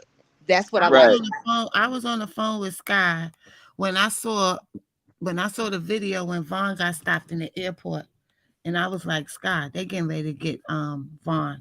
I said they're gonna get him now. He's on the radar now. Then he went on academics and did that interview. And when he did that interview and he had asked him about Duck and he started laughing, I swear to God, y'all, something in my stomach said, oh my God, why did he do that? It's like it But was a crossroads what for tripped him me to out make was, everything right, and he chose to make fun of it. Wait, let me finish saying this. And he chose to make fun of it. And my first thought was, oh my God, why did he do that? He's going to die. I don't know where that came from, y'all. It just came into my brain. The next day, he was dead. yeah, I was. Damn.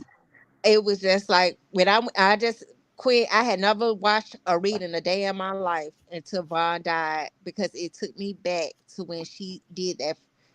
I guess it was her third reading on Vaughn, because I went back and watched all the readings. Then she had a reading on Dirt. She did two readings on Dirt, and she was like, Vaughn told her on her Instagram page, she said Vaughn told her he didn't believe in it. And this is like a year before he died. She like literally put up the conversation on her Instagram. And he was And, cursing her out, too. and so she was like, it ain't about what you believe. I'm just trying to tell you. She said she wasn't from Chicago. She don't pick no sides. She said she just wanted to find a way for them to keep living. And I was like, damn. And then she went live when he died. And in the middle of the live, she was like, "Oh my gosh!" She said, "Them." She said, "I can't believe them niggas robbed him in the car." Like, I was like, "Oh." Yeah. I was on the phone with her when I'm the one that told her that Vaughn had died. I was on the phone with her. I said, first I called her and said, remember I told you he was on the radar? He just got shot. And then when we was on the phone, we got the word. I said, damn, Sky, he died. You know what I'm saying?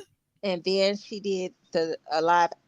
She did several lives after he died, and then she said he chose death.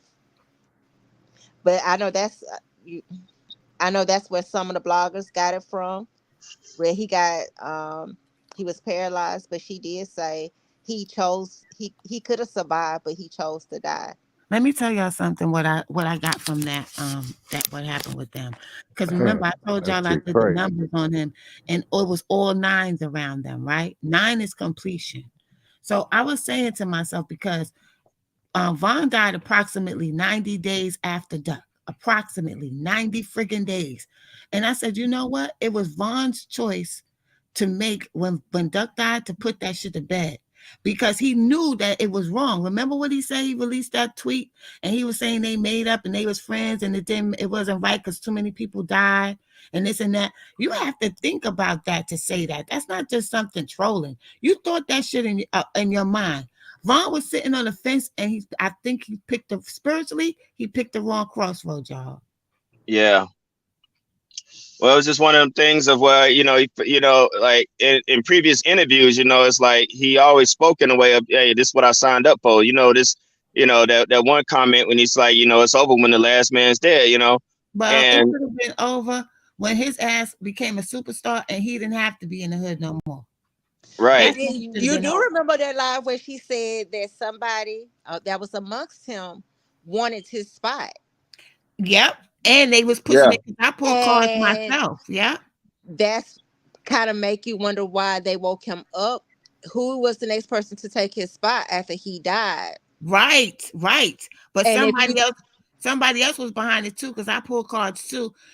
It's like Vaughn was sitting on the fence. He wanted to make peace. He was tired of that. But it was other people forcing him, like trying to make him keep doing it. You understand? They didn't want Yeah, them to yeah. make peace. But when she did that live queen, the first thing that came to my mind, because like when she was like, what do he have to tell his mama? And she was saying like not to trust nobody from O Block.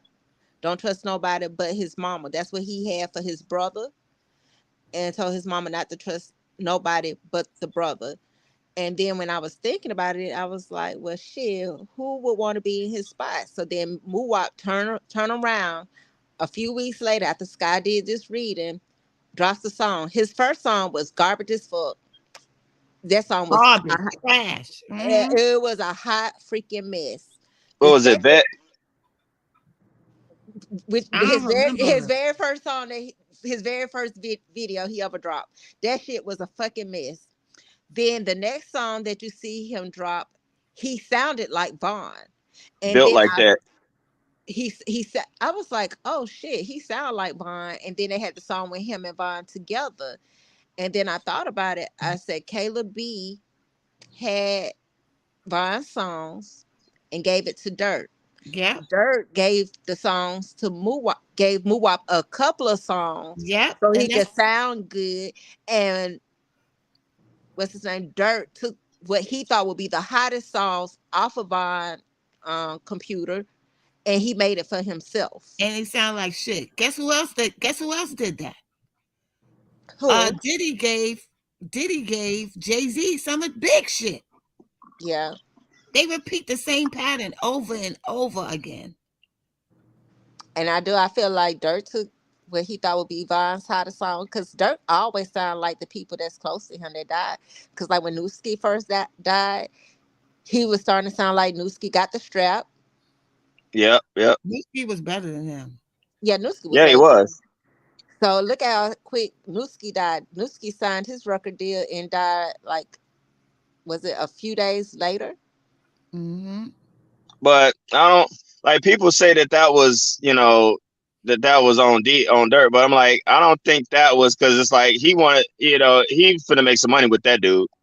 That Well, was just it could have been his bosses because Newski, the same thing that happened with Duck happened with Newski because it was a nurse on the scene and they would not let her attend to Newski. They told her not to touch him, specifically told her don't touch him. It's a crime scene. He still had a mm, pulse. He could have lived. They left him there for 15 minutes. yeah, because it was like because new they were saying Newski wasn't he was with it, but he ain't he ain't kill nobody. He wasn't like out there like that. But they He said was just they was after Dirk. Dirk just happened to right. be didn't get And they him. was telling him like stay out of it. You know what I'm saying? Don't diss nobody. Don't rap about nobody. Don't do that. But he want to. He represent. He OTF. He dog pound all that. And so he started rapping in them lyrics and stuff. And he always had them straps and all that. And he was taunting the ops. And it just caught up with him. You know what I mean? I think he got caught in the crossfire. I think they really wanted Dirk. They did. Yeah, I feel they like they wanted wanted, Dirk. and then even with D Thing, I don't even think it was a coincidence how he got killed. I don't either, but you know what too, Kaya? The same thing they said when Vaughn got killed is the same thing they said when Deep Thing got killed. The first reports were saying that they was killed by police. Both of them. What?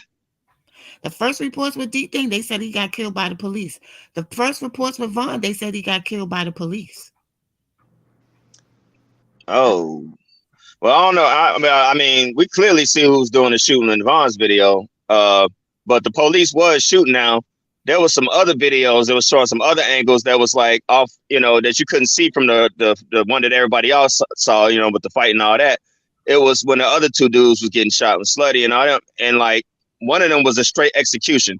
Like whenever the shooting started, with on the street with Vaughn them, it was another video and somebody was pointing out the SUV and stuff like that.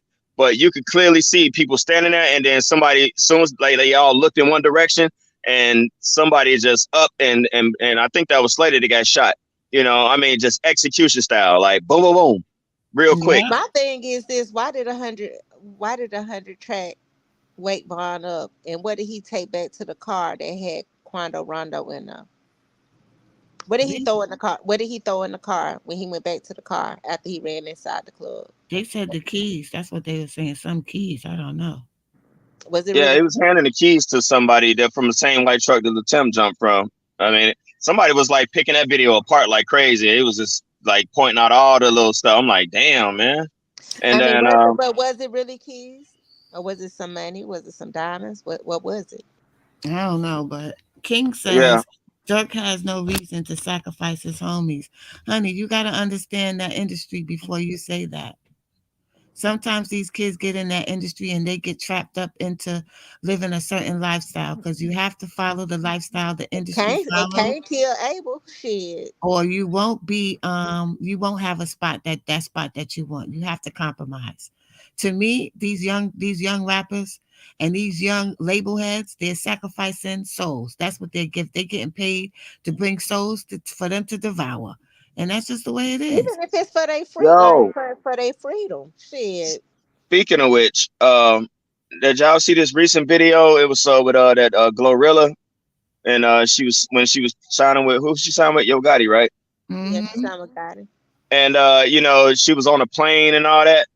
And I think the title of the video was like blood contracts or something. I couldn't make out, but was she literally signing like with some of her blood on that contract? Because it Some was of like a them whole have to sign in blood. Yeah, some of them do. and like because it was like they gave a champagne and all this and walked out and then took on a private jet and all the girls was with her. They singing some song or whatever. It was a bag of cash right there. You know what I'm saying? Probably like 100 grand, couple 100 grand, whatever it was in cash. And she was signing the contract and Yo Gotti got a bottle of some of that Ace of Spades champagne and all the girls singing, yeah, yeah, yeah. And I'm And like, man, this don't. who is Yo Gotti's boss? Who is mentoring Yo Gotti? I know I Jay in the see. Z. Jay Z. Who's mentoring Dirk? Jay Z. I know in the beginning, Oh, in the beginning, Gotti was working with Cash Money in the beginning, in the very damn. beginning. It's not a game, y'all. This stuff is going. They have these gatekeepers. You got Jay Prince over there in the South. You got Biggie and you got Diddy and Jay Z in the East. You And know, I it's remember when Sky did That explains it. That's why they need it because who really had it for Chicago? Like and like Chicago. serious. Chicago ain't have no gatekeeper. That's where your boy steps in. There it goes. I mean, it wasn't gonna be Kanye. I mean, who? Right. That's Because what Kanye refused. Kanye was a loose screw. Kanye refused to do it. And Houston been locked.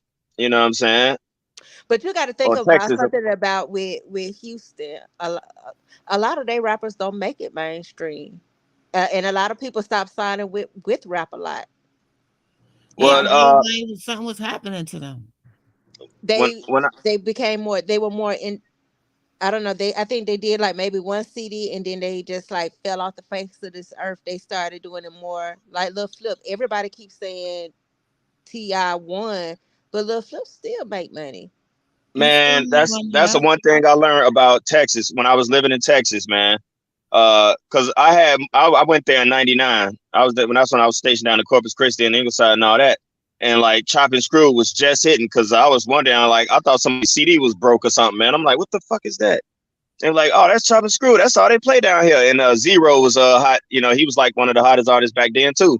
Everybody was talking about Zero. And so I'm like Chop and Screw. And then I started learning about the Freestyle Kings. And I learned about Swisher House. And it was like Swisher House. One was representing North Houston, one was representing South Houston. It was Swisher House and Swap House and Rap a Suave Lot. House. Yeah, It was the yeah, gatekeepers in the South that set up Duke the Jeweler and Takeoff. Something. Talking about Rap a Lot. Look, Duck was getting ready to sign a rap a lot. 6 days before he got killed, he put up on July 29th, not even 6 days, that he was going to sign with Rap a Lot. A He lot of winds up dead. Cash signs with Rap a Cash. Lot. 3 days, he's dead. What's really going on? a But lot of the my thing rappers is, what are were they gaining from that though?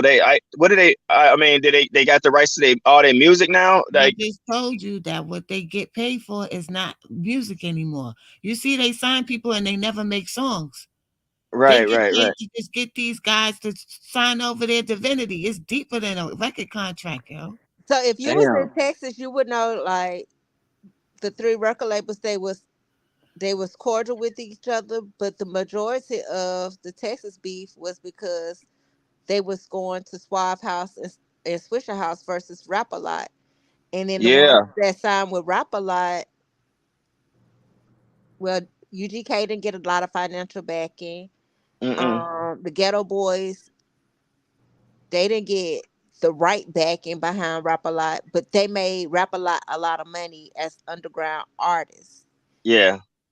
And what they've been doing in Texas is they'll sign independent and they'll push their shit out the trunk of their car. They'll push. That's what I was about to say. I used to They'll, hear like when I was listening when I got into the freestyle case. That's Flip and Slim Thug and Sam Warfare and all the whole lineup. I used to listen to their freestyle tapes all the time, and and they be what they talking about how they went platinum and all this, and I'm like platinum, like how the hell they going platinum? Just off the record sales in Texas alone, them hustling their own music in Texas. That's let alone outside of Texas, but Texas alone had them making money like platinum status basically, and the money of a platinum artist in Texas. Like that was like straight up homegrown support. And that shit Texas stayed, and that blew my Florida mind. What happened to the other label you was talking about, Kai? What happened to them? with Swab House, I mean, Mm-hmm. they still be doing stuff, but it's more so underground. It's more so in Texas. They do their shit in Texas. Like Texas and Florida, they don't really be putting their politics out there. That's just like Boss Hog, what he been doing, Slim Thug, what he been doing. They bought the whole fucking block. They bought a block in Texas and rebuild homes for a lot of people. A lot of shit that don't even make the freaking internet. Mm-hmm. Slim Commu- Thug Yeah. be talking too. Slim Thug be talking now too. Oh, and Paul Wall, he was another one. Paul Wall, Yeah. yeah, but see, they was with Swisher House. They weren't with Rap a Lot. They was with Swisher Mm. House. Yeah, yeah, yeah. Because I mean, I find it mighty strange that Duke the Jeweler gets killed, and then I'm starting to see all these pictures with Johnny Wang hanging out with Jay Prince and them. You understand what I'm saying? Like that's weird to me. That's deep. Yeah, Um, like why you hanging out with him? Like they buddies and shit. Like, did you help him because you knew Duke the Jeweler was going to take over? That's just like the chick who set cash up. She ended up hanging out in Atlanta with OT. No, I'll be watching these niggas. These niggas is suspect for real. I just hate like you see certain shit about different people from certain states and it put a bad taste in your mouth, but then like I fuck with Texas because they be really down there taking care of their people. They don't be waiting on the government to hand Yeah. out shit. Um, I like Trader Truth, but I just didn't like that bullshit he did with Zero, and they supposed to be their family, their cousins, and for him to even put his hands on Trey. I mean, Trey to put his hands on Zero because he fucking with Ti, like and Jay Z and the likes of them. It made me look at Trader Truth Oh, like there you go. sideways. The It made devil's in the details.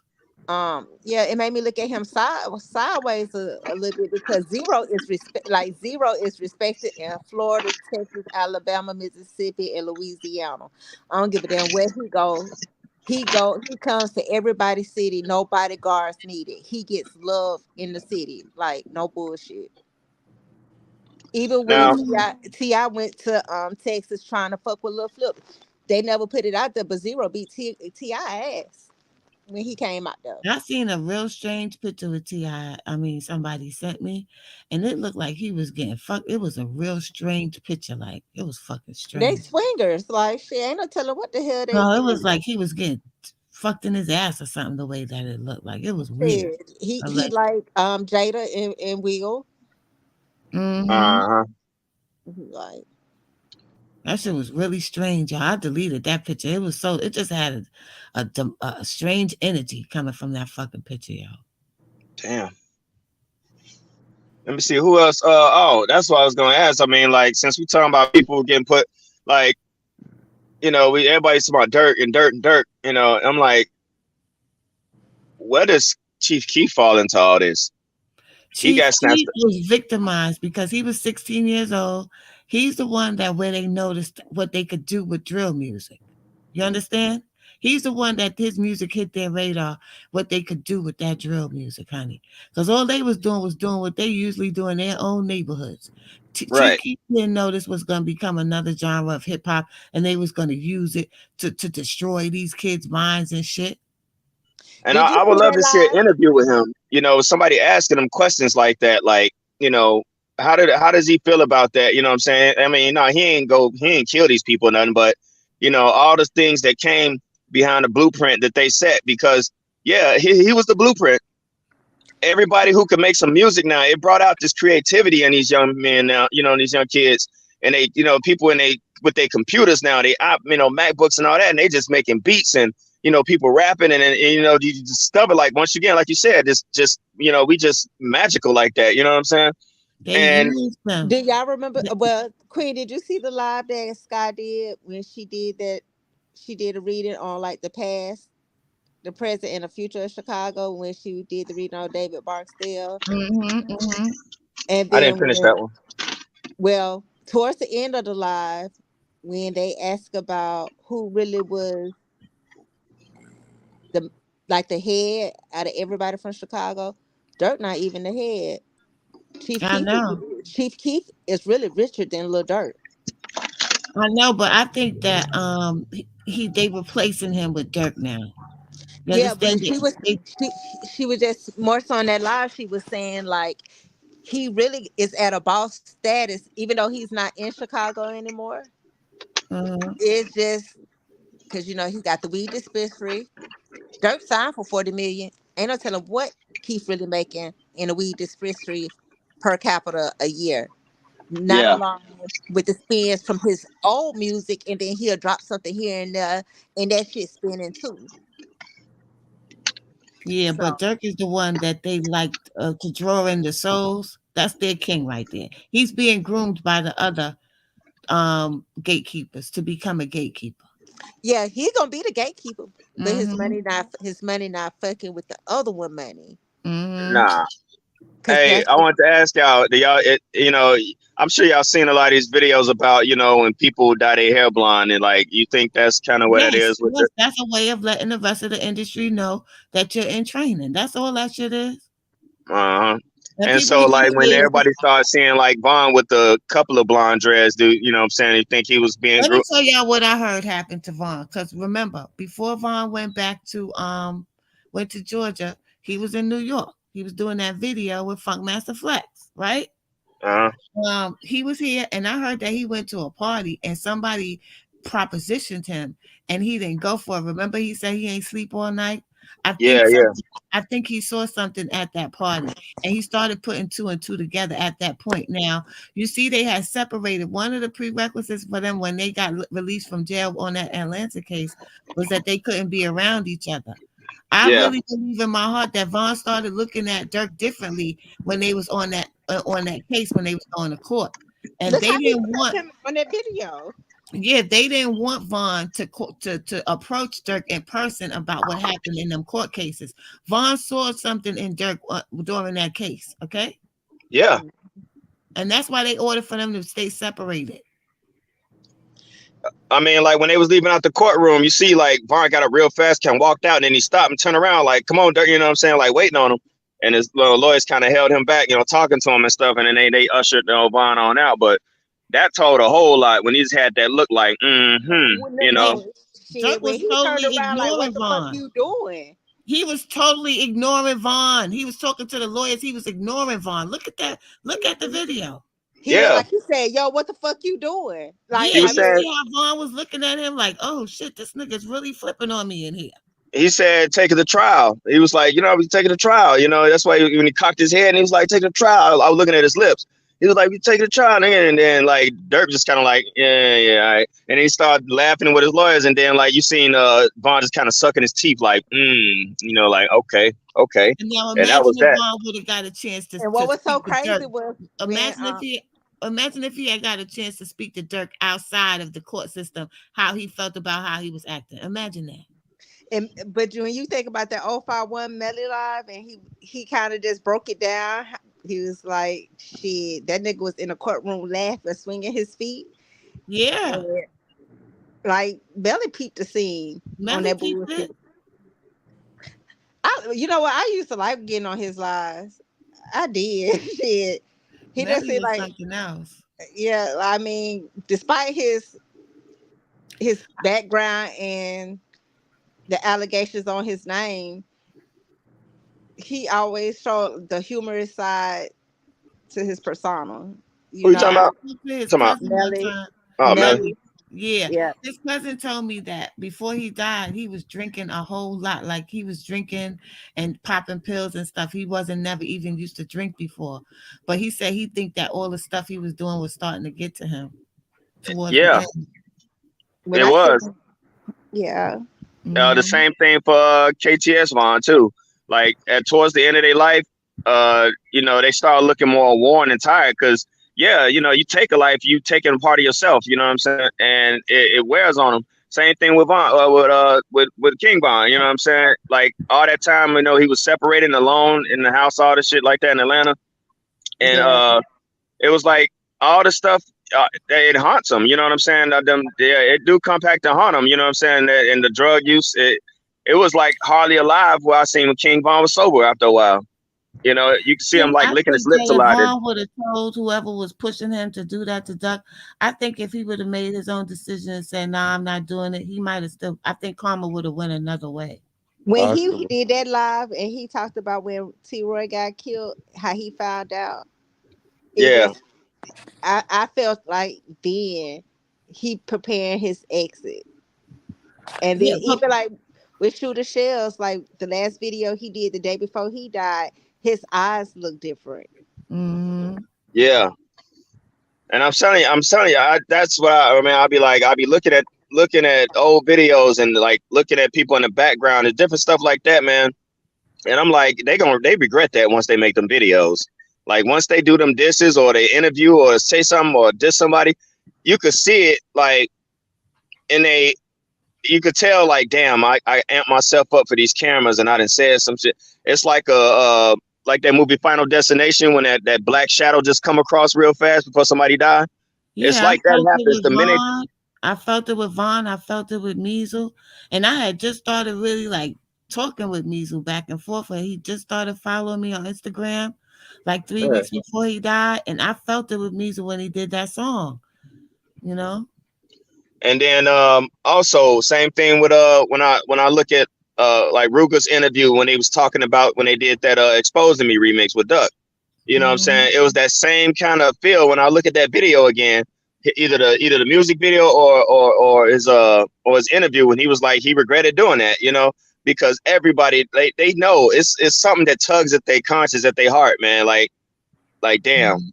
I shouldn't have done it. I had to. Something, part of street politics say I had to, but They on a feel soul like they level, gotta get back somehow for people disrespecting their loved ones. You know what right? I'm saying? But you know what I liked about the Exposing Me? When he dissed the living when he called them bitches. He said y'all Mhm. niggas went and dyed your hair on purpose. Oh yeah, yeah, You yeah. He niggas said, yeah, I carry wouldn't be purses. surprised if y'all start twerking. I said he called y'all really a bitch to y'all face without talking about y'all deceased your deceased loved ones. I like that song, but it's They hard was for a me. problem, man. They would have been a problem for real, like I like heavy. that song, but it's just hard for me to really jam on that.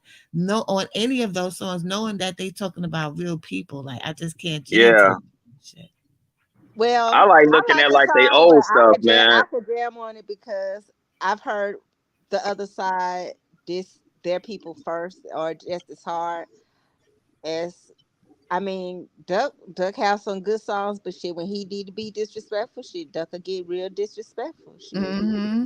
he ain't have no, Yeah, but you had to push him to that point. Like you ain't gonna say too much shit about my brother and me not say nothing back to you because Right. that's a hurt. Like that's a hurt. And It's people a, just skip over that. Like they keep, oh, Duck was doing it too. Duck was the only one that tried to stop it. Stop saying that about him. He kept saying, listen, y'all dumb. We grown now. We growing up now. Y'all still want to be gang banging like little kids. You know how many times I heard him saying that? yeah. He was tired of that shit, man. It's like, but see, that's the thing. When somebody feel like they got the advantage, oh, we got all the money over here. The BD's got, all that, that cockiness, and everybody. And again, I'll go back to that blueprint of Chief Keef. Everybody thought like, forget about they just completely looked over all the people who died following that blueprint, starting with Lil JoJo. You know what I'm saying? Because like when that whole L's anthem and the Brick Squad thing, and then Chief Keef made that one song and he made that diss. Lil JoJo jumped on the scene. Felt like he had to do something for the G's. and then it just went from there. And then the dying started, so it just escalated the war that was already going on. You know They what I'm have saying? already picked the GDs because the GDs already had the energy. They started the whole energy and the whole death murder ritual with the wire. They had already started it. Oh yeah, yeah. That's how And these people do. but they saw that blueprint, and next thing you know, and I think it was, I don't know who first started, flashing all the guns in the videos and all that, but that part come out, then the term clout and all that, everything just started falling into place. But I And even heard Rakim talking about Clout. Like Clout been out there. It was the fact Is that they Boss was Rob just still with us? who Is Rob still with us? he might be asleep. I don't know. Um, um, they didn't want to pick the GDs because at the time when Larry Hoover got locked up and he started turning into growth and development, they didn't want that energy. Right, right. You understand? But what's so crazy about the GDs is people all in Florida. We talking about, and I be like, how the fuck you a GD? How the fuck you trying to be a GD? What do you know about being a GD? What's y'all laws? What's the politics? Like I ask questions like that. They don't know the Young Man, laws. dumbass, They don't young know the laws. dumbass. there Yeah, ain't she none of that no more. dumbass. Them Mhm. sitting up collecting dust somewhere. Ain't nobody even studying that no more, man. But Yeah, I'm they just not saying how reading you the claim you documents. how you claiming something and you really don't know the laws and politics. So Cause it's all about the click. You're set now. I mean, all that other stuff, you just walk up and claim it. You know what I'm saying? And I mean, hell, you see how it is in Chicago. It's all discombobulated. Hell, I remember like it used to be. You knew, like I said, you knew exactly who was where and what side of town everybody was on. You know what I'm saying? And like I said, the hats broke to the right or left was a standard thing. Like you ain't just wear your hat to the right if you was no lord. You weren't finna put nothing in your right ear or anything like that. You know what I'm saying? Everybody knew like West Side was Lords, Undertakers, Souls, something like that. Maybe some new breeds. Everybody knew South Side was mostly folks. West Side was peoples. You go to a certain line, you know what I'm saying, like where we was at, you know that the C's over here between Waller and this, the Foes right here on Madison, the Travelers over here on Leamington and Fernie and over here on Lawler. You just knew where everybody was, and it was just that set. You know what I'm saying? Yeah, I mean, yeah, you have people from different nations or whatnot, and that's because we was all cool. We grew up together and stuff like that. But it was clear cut lines, and yeah, you had all your chiefs and everybody in place. You know what I'm saying? You had leadership everywhere, and that shit is gone. Everywhere. Everywhere. And they took it all away all at the same time. Just like they did here. They took all the leaders away, locking them up 35, 40 years.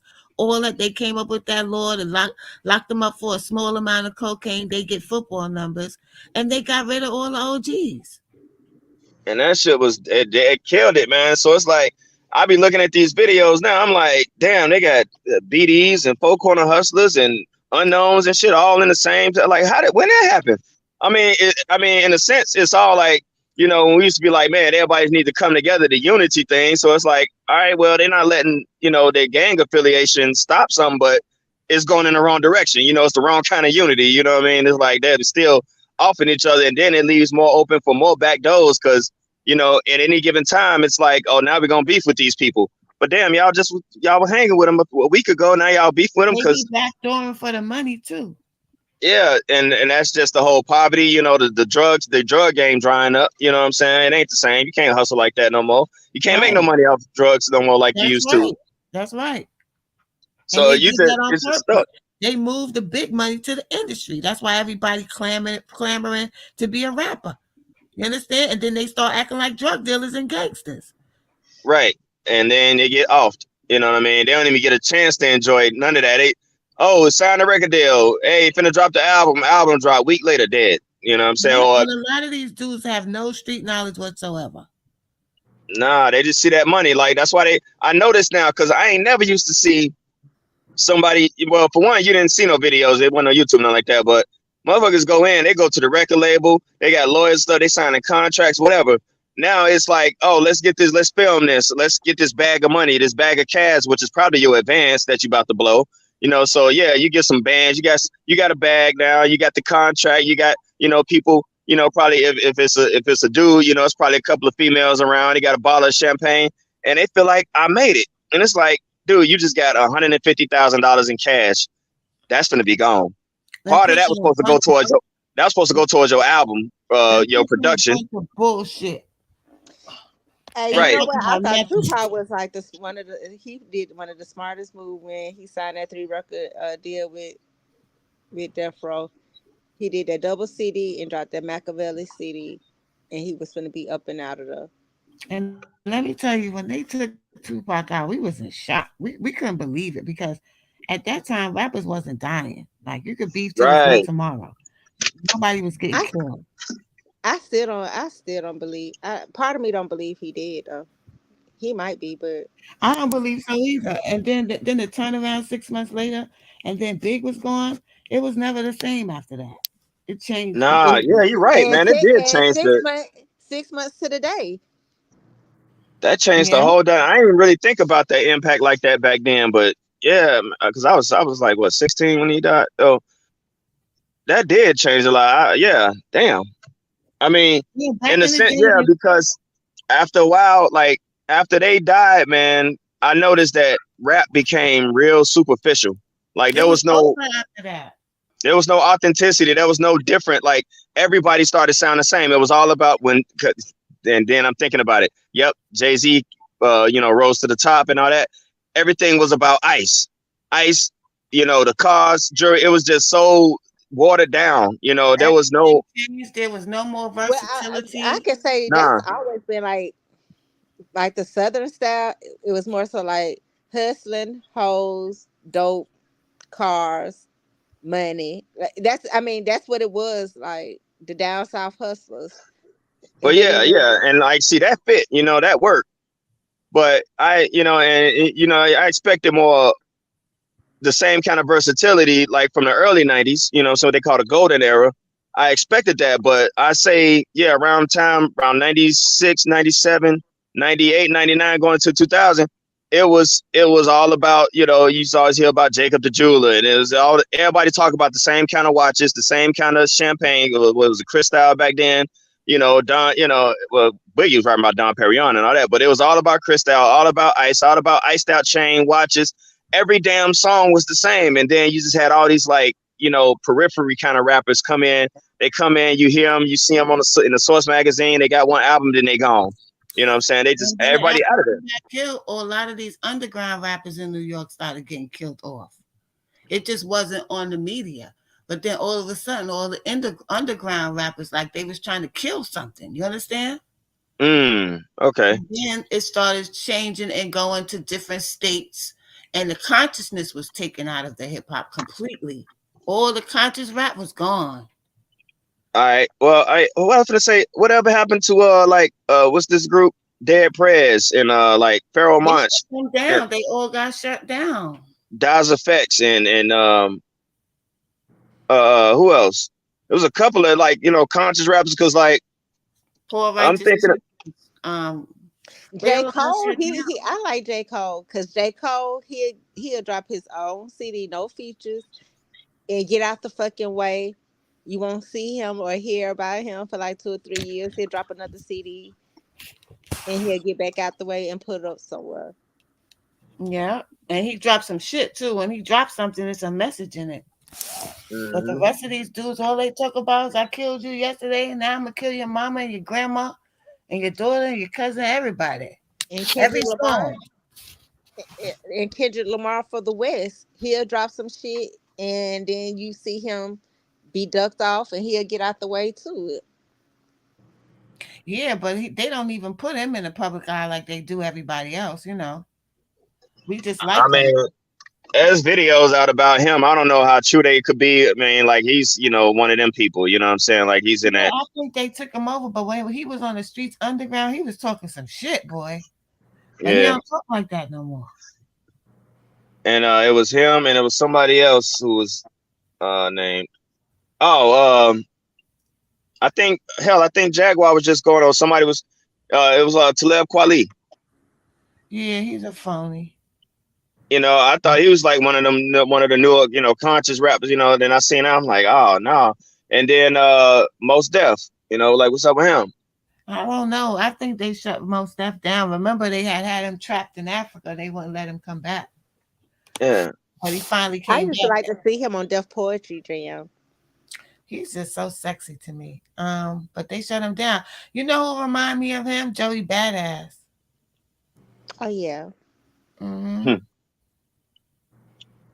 I like Damn, Joey. man. I'm just sitting there just talking about this. Like this, I'm like, I'm going. I'm like, so many memories come flooding back, and I'm just thinking, like, damn, this shit was like systematic. How Yeah. hip hop came about, and it was pure, and then it was taken over, and it was just used to turn It everything was around. pure, Plus, and then they sicked Africa Bambaataa in to damage the energy of hip hop too. Early in the game, they sent him in with the homosexuality rituals. I see. I ain't know nothing I about that still don't until this shit. understand how Yeah. I ain't understand how Diddy sold anything because he garbage. He's Oscar the Grouch garbage. Shit. Who And garbage? that's why, like, Puff Daddy. I'm pissed off that, like when Slaughterhouse came out and all that, and I'm like, finally, like, they bringing lyricism back, and then that shit fell out. You know what I mean? And like, I still be listening to like every last one of them artists from that group, from Royce and Crooked and Joe. I'm just like, man, damn, I miss this shit. Like, well, all these people, I know they still around, but they just ain't getting the exposure. You gotta The listen to the people right have to station. stop depending on the mainstream to tell us who's hot. Right. And once they You do know that, what? that's when we could take control of our music again. And Shit, then I this still chick, listen to Snow music the from the product. 90s. Shit, I'm not gonna lie to you. What's up? Okay, Kyle. I I still listen to the music from the 90s and the Hell early yeah. 2000s.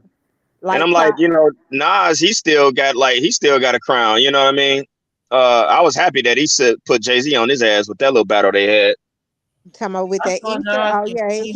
he people be trying to say Jay Z ate Nas up, but Nas killed him on Ether. Like he like He just killed destroyed him. him. He destroyed him on that song. Yeah. And like that was another, I guess there was some he rewrote it or something like that. It was like some or another verse to that song that came out that like he I guess he held it back or something, but it was like it was overkill pretty much. But I But remember they was Nas saying, was mad at him for not just music. Nas was mad at him because he was trying to recruit Nas into that shit, and Nas didn't want to do it. If you mhm, see, at one time he started calling himself Godson because yeah, he was trying to recruit him into that satanic part of the industry, and he didn't want to be a part of it. My Nas said he only had one mic. Mhm. You I can oh, say that he think was just another trying one, man. to take. Motherfucking I mean, do you think the industry, like they shut down cannabis? no, that was just a rap battle. I don't Cannabis think they would I don't think they shut cannabis down. But cannabis was conscious though. Because I I, mean, I listen to cannabis, like people be dissing them now because of that battle with Disaster and all that, but I listen to his albums, man. The dude he wicked, man, Yeah, and he yeah, was he conscious as hell. yeah. I mean, he They wicked could with have the lyrics. I mean, but they could have used LL to shut him down because of that, but yeah, I was gonna say LL Cool J just straight like he demolished. He at one time he was just a lyrical beast as well. mm-hmm. LL came in the game when he was 16. So his Ain't nobody vocabulary, from New York harder than Rakim though. that's my favorite of all time. I got to see him too and hold his hand for a good 10 minutes, girl. I put the And video on, he's a sexy older gentleman. yeah, I put the video on my Instagram, but I also went to see Nas in 2019. And I'm at the concert and I'm filming him. He's singing Got Yourself a Gun. And all of a sudden I see Nas walking towards me because I was like in front of the stage. And he saluted me, y'all. Really? damn, I got it on my Instagram. I'm gonna repost it. I ain't posted in a long time. It's on my YouTube channel too. On your Queen Lotus YouTube? Mm-hmm. see, man, I was always fascinated with New York, man. That's why I was glad to finally visit it, even though I didn't get to see all I wanted to see. It was like motherfucking 20 something below, so I was like cold as hell, man. But the one thing that I thought was a rumor was true. If you black, you cannot get a cab in Manhattan. Oh, you could, but it'll take you a couple of tries. Man, them motherfuckers drove right past us. like They'll just drive right blatantly past. drove right past us and went to somebody. I'm like, man, They what go the? to the white And people. people was laughing like, you trying to get a cab? And I'm like, yeah, man, what the hell's wrong with him, man? He just dude cut his light off and drove past us and then picked this dude up right here. We standing right here waving him down. And we like, we in the Navy. We ain't trying to rob nobody. What the hell's going on? They was like, cause they get robbed too much. They don't stop for black people. I'm They do like, get robbed. damn, They do get robbed. that shit And tripped I me out. think what was so fucked up about New York when they killed the DJ, like how the fuck y'all killed Jam Master Jay? Oh, Like because that was some underhanded shit too. Because Jam Master Jay used to take his money and invest it right back in the community. They don't like that. Oh, yeah. He was like Dolph. And I feel like Tennessee knows. I feel like the police in Tennessee know who kills Dolph. They're gonna use Straight Drop as the scapegoat. Yeah. Um, Dolph had just turned down 22 million. He told us that he turned down 22 million. And he gets shot 22 times? Really? Come on, y'all. oh, wow.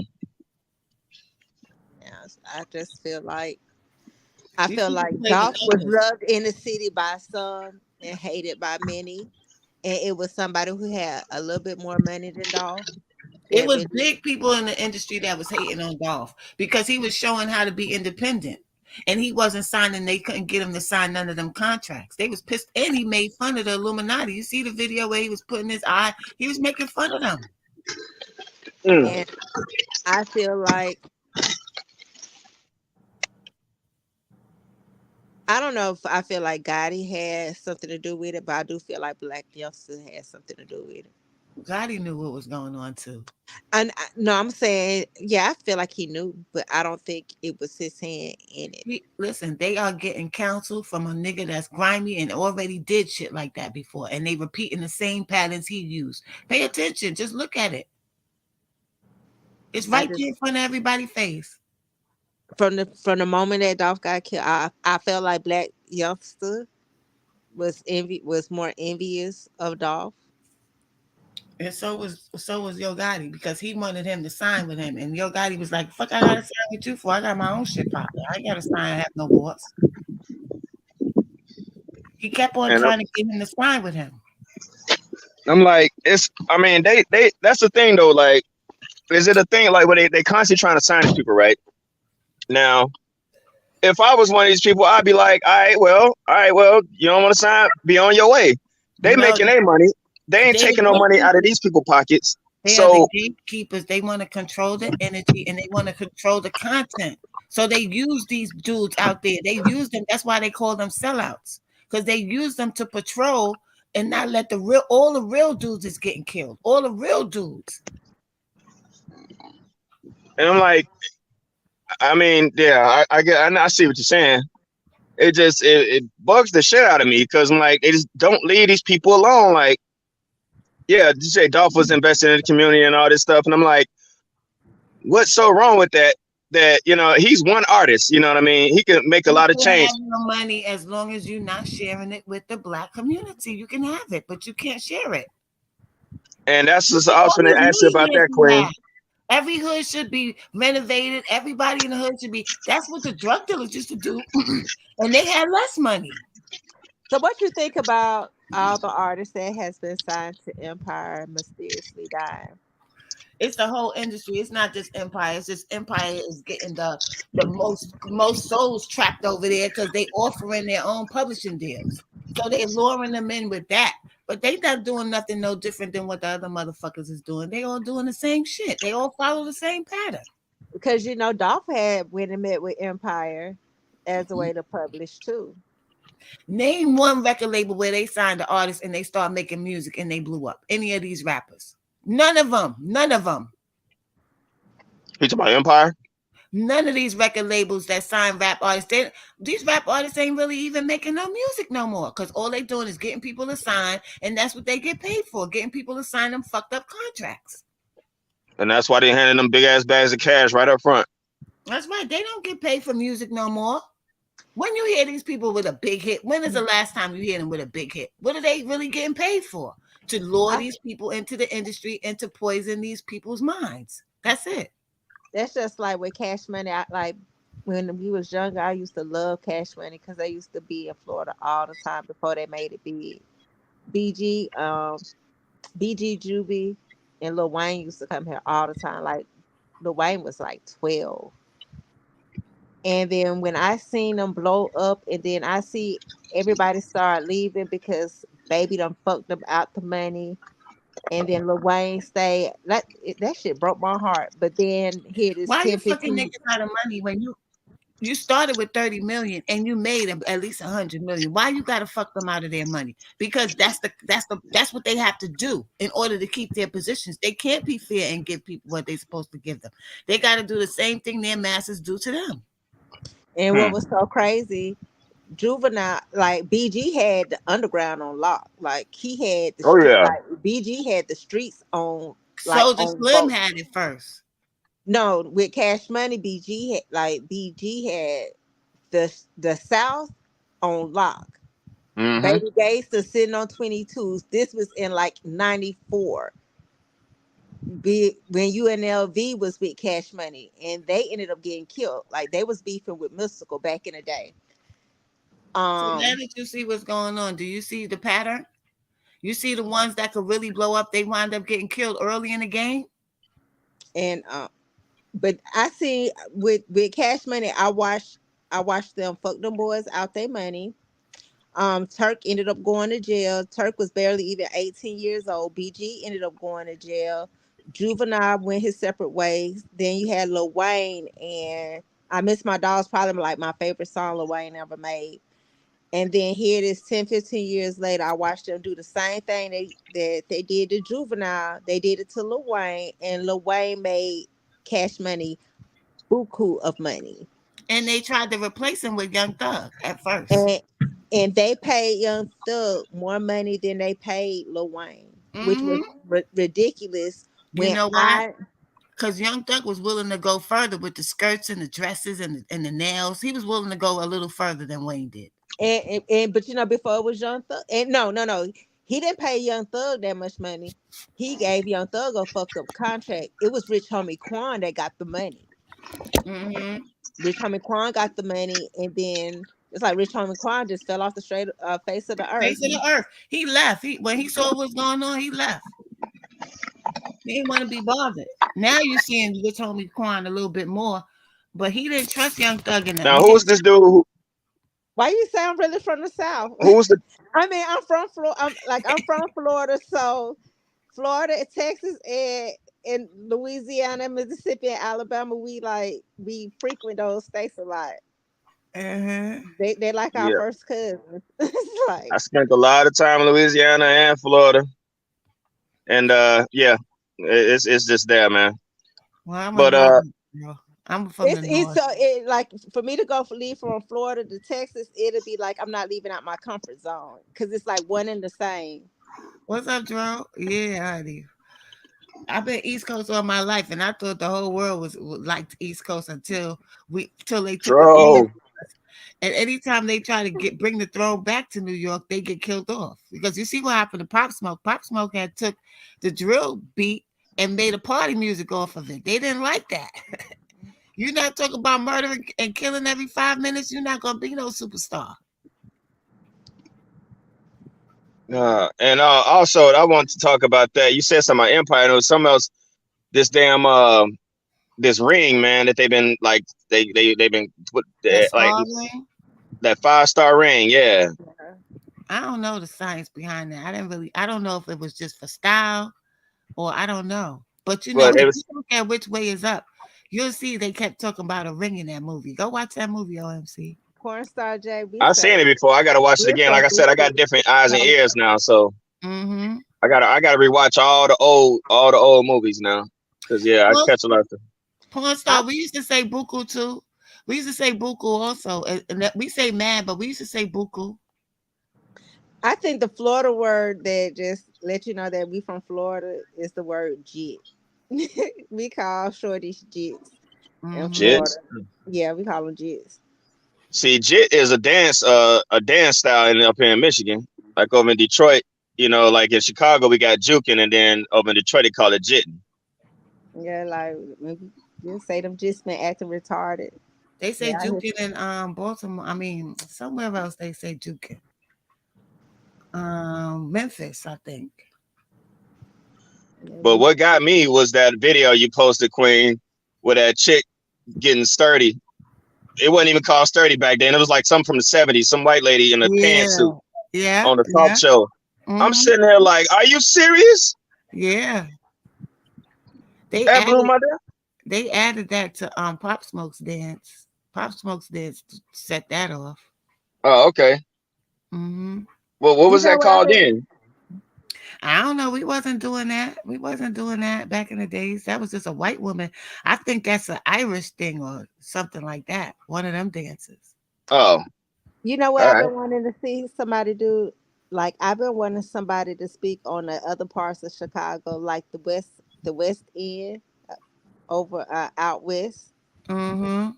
because Like, I mean it's dangerous out there, but it's this one rapper I be listening to named Jizza and Trilla. And they don't be really dissing. They be like having fun. They got this one song called Decline.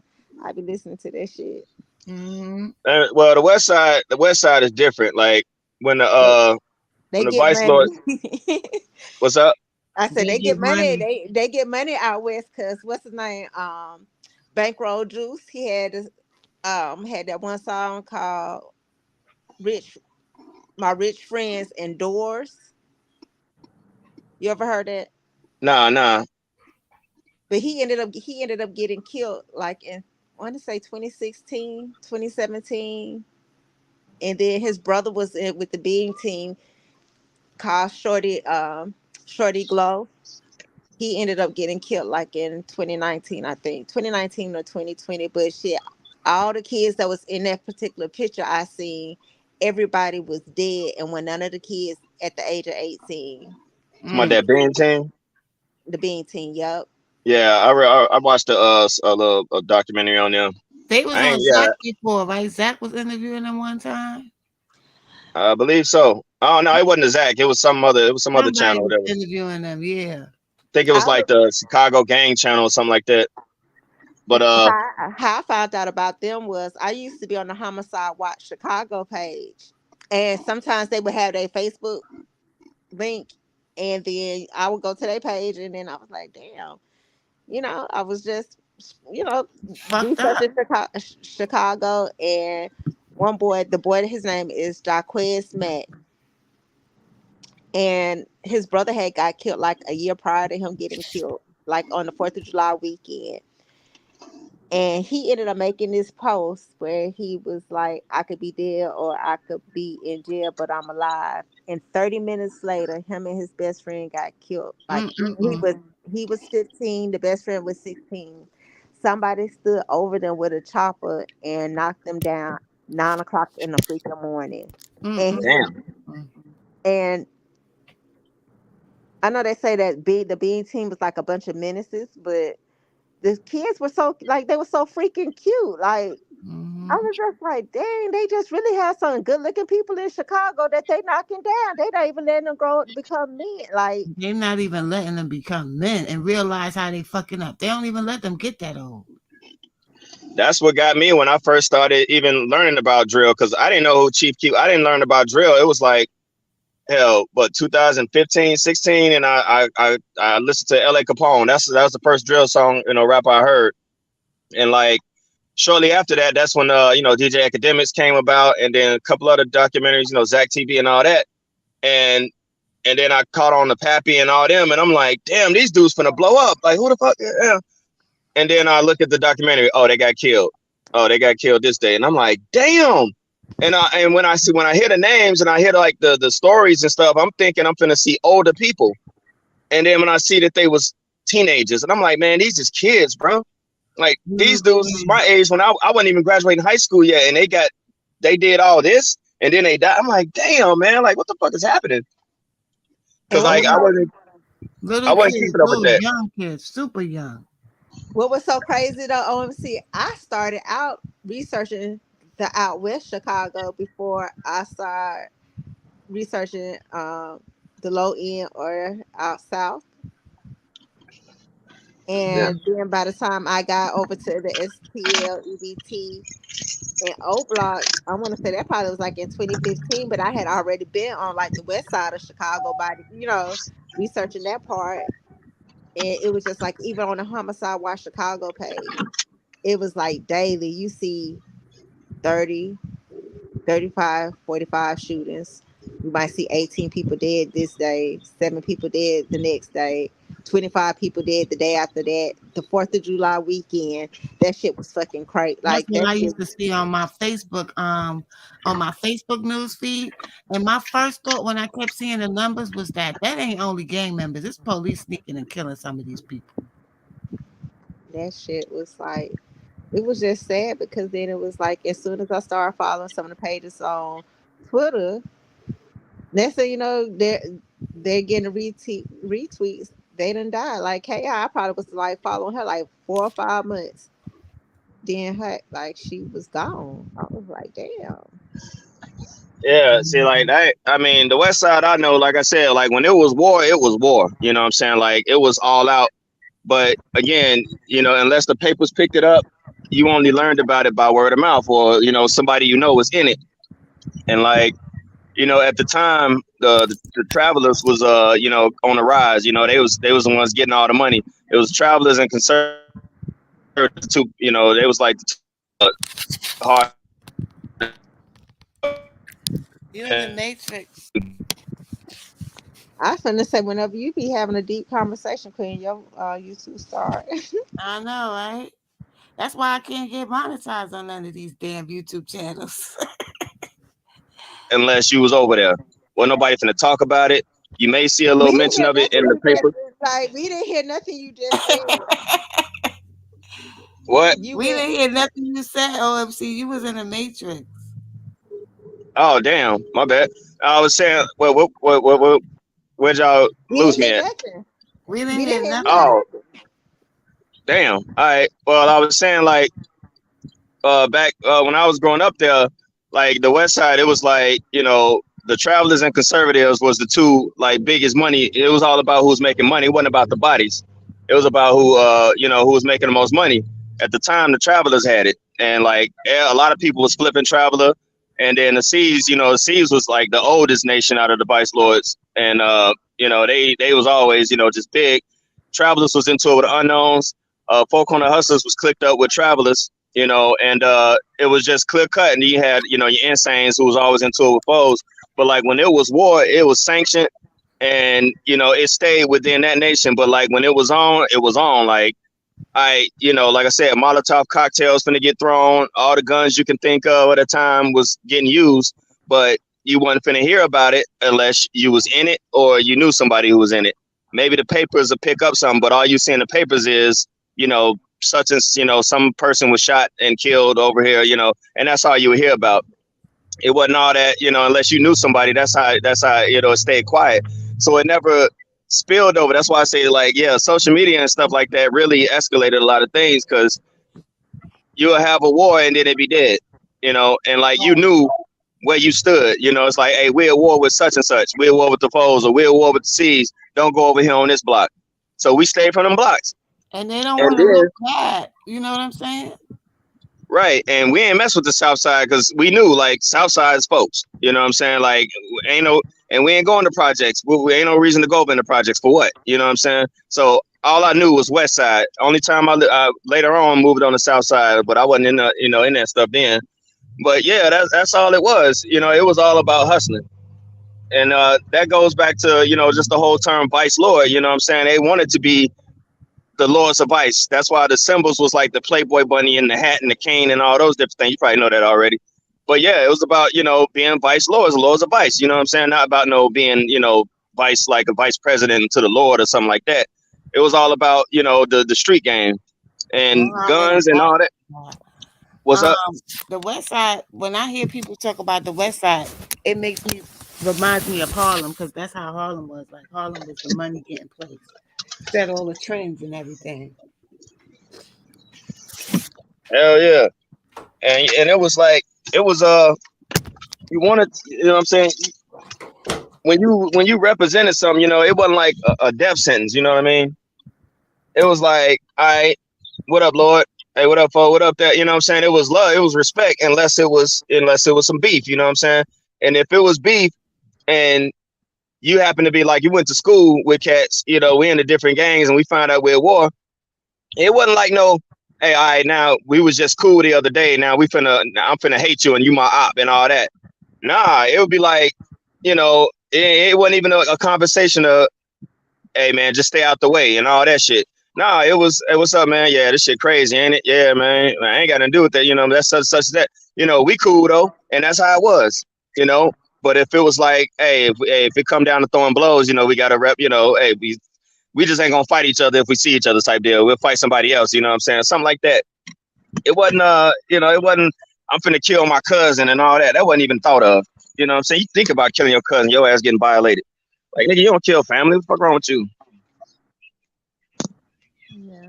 The internet did that. The internet is kids are very impressionable. So the internet did that. These people know what they're doing with the psychology and all of that. They know what they're doing. That's just like that 10-year-old And these boy. people Was sit it there and plan the social engineering. Like, the little boy I'm a that 10-year-old I'm boy, gonna mute my mic Kaya. real quick. that killed his mama over that virtual reality game? And I was looking at that video Yeah, because she the other told me day, because she told me couldn't play the game. and then it comes to And he find would, but out like he said he, he, go huh? ahead, Kaya. Oh no, they were I'm saying listening to you. his grandmother and auntie was saying that he was getting psychiatric help Yeah. because he was having behavioral issues, and that's why she wouldn't allow him to get the game. And then he literally lied prior to going to buy the game, like he accidentally did it, and then he went ahead and told them. But the grandmama had like she was scared of him too because she was like, he's a roamer. I was He like, was 10 years old. He would have been getting fucked up. hell yeah, because For real. I'm not saying abuse your kids, but goddamn, you better beat the fear of God in them. Like, Back in the days, people had mental problems too, but they knew not to step the fuck out of line. I know that. Back then, when stuff was about to get real, the OGs would tell everybody to go in the house. Yep, that's every city. Every city, the OGs used to do that, and they would avoid having shootouts when children was around and women was around. They wouldn't do that.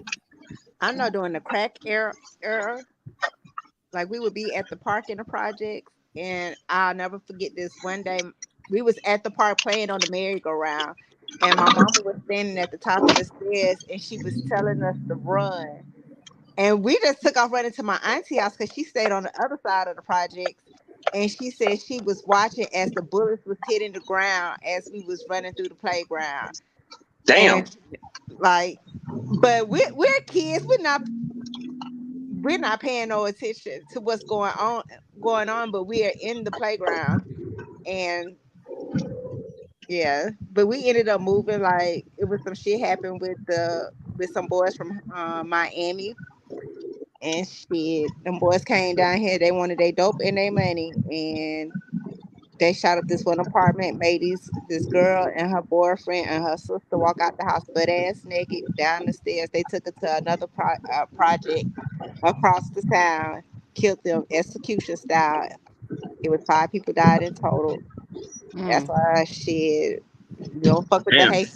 Haitians and Jamaican, because when the souls start moving, shit, they're gonna dismember you. You might have a body here, a piece of your body there. The alligator might have your head. Mm. Damn. Shit. But I think they got one of them. I think they got one of the zoos, but they say the other ones got away. Are they still like strong down there, or like have they been, taken over by somebody else? One of the projects was torn down, and then the other one, the one that we grew up in, they put like a wall up around it with some barbed wire fence. Damn. Mm. But that's what they do to the projects. They make it look like a fucking prison. But shit, out there, it's a bunch of studs out there now. We don't even go out there. Uh. We don't go out there. Uh.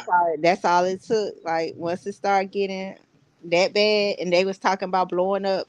Like it was like a propane tank where they would come like fill up propane gas like right next to the projects.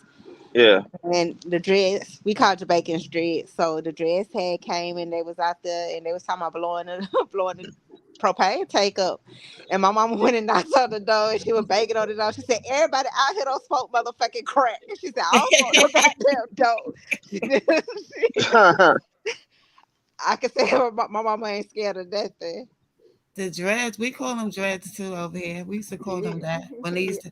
We don't see them that much no more. They used to really be out here back in the days, but I don't see them that much no more. They they could be incognito. They could be incognito, but if they got money in the city, it's somebody here. It's a few of them here. You might not see them, but Ours was the ones terrorizing here, and at that time was the shower posse. If y'all look it up, y'all can see it all over the internet. The shower posse. They was terrible. They was murdering people left and right. Damn. I think what they were doing was they have their people here at whatever city they be in, and when shit come up missing or stuff ain't right, they have another set that probably come through here that regulate the bullshit and get up out of here. Yeah, Mm. they was like shotters. I think that's why they got the idea to do the movie Shotters. I think they got that from they was really talking about the shower posse. So they But were like they would come and do the work for somebody else, like from out of town somewhere, and then Well, they they'll do had it their for. own clubs and they would come take over blocks and shit to sell their drugs in the Bronx, in Brooklyn, in Harlem, out of state, Philly. You know, they was really big and they had a lot of bodies. Even in Jamaica, they was doing stuff. A matter of fact, like 2 3 years ago, they just killed somebody from the shower posse. The head of the shower posse, his son got killed in Jamaica. Mm. So that should be killing me. Like that's the like I be worried, you know, like when their kids become of age. You know what I'm saying? It's like they got targets on their back. I remember riding with my brother, man. I used to wonder why he always tell me to lean my seat back when I was riding with him because he was a 3-star Universal for travelers and everything. And that's how I was exposed to so much because like a lot of the big heads and all that stuff used to be at my house. You know what I'm saying? They be, doing whatever they do and talking and whatnot. And he would always tell me, you know what I'm saying, look, man, don't be no soldier. Don't stay up, don't be no corner boy. You know what I'm saying? When you get old enough, you still want to get up in this, you know what I'm saying? You ain't gonna be, you ain't gonna have to touch nothing. You know what I'm saying? All you gotta do is collect money.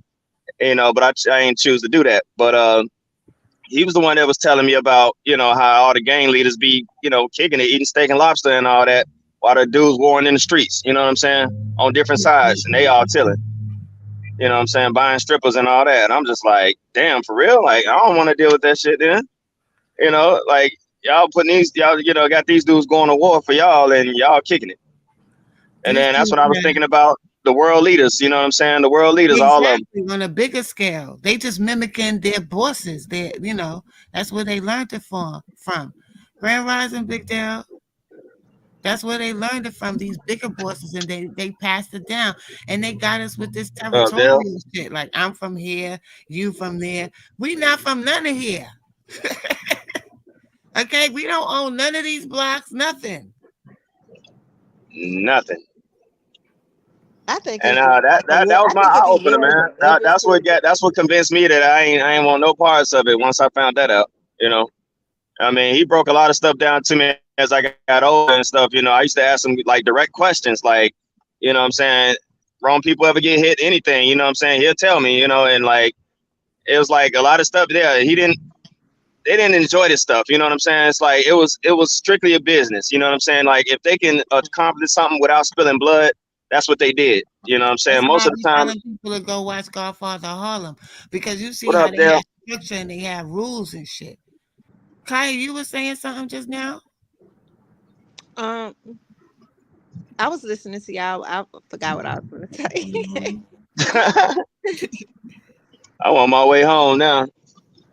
I just think Yeah. like it's like across the whole world, it's always some issues that's going on within the cities. Like a part of the city we got called Uptown. It's like three different neighborhoods. Like they'll be beef amongst each other, but can't nobody from no other parts of the city come over there trying to fuck with them. That's true. They used to do that out here too. Like the east side, like the east side of town was like for the more upscale, and they used to call them the dump Yeah, you. rider, and they was like considered like the pretty boys and the pretty girls. Everybody wanted somebody from the east side because you thought they came from money. They hustled. Their hustle was different. It was more like everybody in that part of the city. They was eating. The whole clique was eating. But then it's always a rat amongst them because that's how my brothers and his homeboys got knocked down. Like somebody he grew up in the dirt with ended up getting caught up, and then he gave all this information. He go state, and everybody else went fed. We had a Mm. motherfucker tell on his grandmama, like I mean, Wow. Damn. told on his grandmama. That How shit. low can you go? They be And saying it's like life that's the when they start saying life because that's the shit they be trying to give you in Florida for drugs. They start saying life. That bitch told on his grandmama. and see that's the thing that gets me like not the ratting part. I mean that's always been a thing, but just that whole thing of you can't satisfy everybody. It's like somebody always got to be greedy and want more. You know what I'm saying? Like everybody could be eating and living right, but it's always gonna be somebody. Somebody gonna be in charge. You know what I'm saying? And rightfully so. They probably gonna reap more profits or have a little bit more than the next person. And And if the person at the top is positioning motherfuckers to be able to, what I'm saying, eventually take their spot when they move on or to make other moves or something like that, should nobody be complaining. But like you probably seen it portrayed in different movies where it's like, the number two and number three man, they woman be in their head, be like, how come you doing this and doing that? And they get to do that, and they start that little commotion or something like that. I ain't saying it's always a female to do it, but it's always that discontent that happens where it's like, damn man, shit is going good the way it is. Why you gotta fuck it up by trying to just do something? You know what I'm saying? For nothing. You know what Listen, I'm saying? Just to feel like they on top for a little bit. You know what I mean? Like fuck up the whole operation. they had but the guy I come asked in. him though, how could he tell on my brother? And he was just like, man. He was like, it was like a fucked up situation. He was taking so and so money up in the joint and woo woo woo, and he was putting $500 on so and so. But I'm like, shit, he was putting money on your books too. But you gambling your fucking money. Ain't nobody finna keep dropping off $500 a week up there at the fucking county. Like the fuck wrong with you? But I was just, I don't know. Like when my brother came home too, he didn't treat the dude dirty. Like he didn't treat him dirty. He just don't fuck with him. And Mm, I asked him like, how can you treat him with any form of respect, knowing what he did? And he was just like, because I get a blessing in return, you know. But facts. he was like, he would never fuck with him on that level again. And when the feds came, they didn't find anything, but because he was a solidified confidential informant and he had provided so much evidence, his word was bond, and everybody got football numbers. But him, everybody went fed, he went state, and that was just like, Yeah, they locked up all the real ones and had these fake dudes out here, these imposters in position. All right. I just made it home. I'm about to get ready to go to bed. I what am too, time? yo. We've been up all night on this What day. time is it? It's like 5:18. I'm It's about Central to time. five. It's almost 5:30 over here. So it's I'll be back 4:30 at my it again time. tonight. I'm Central. What time is it by you? What time is it by you, Queen? Let me see. If it's 5:18 your time, then it's 4:18 my time. Oh, okay. Shit, I'm in my the ass Central. gonna be beat tomorrow. That's why I be sleep because I be up all damn night. Damn. I enjoyed y'all. I enjoyed y'all too.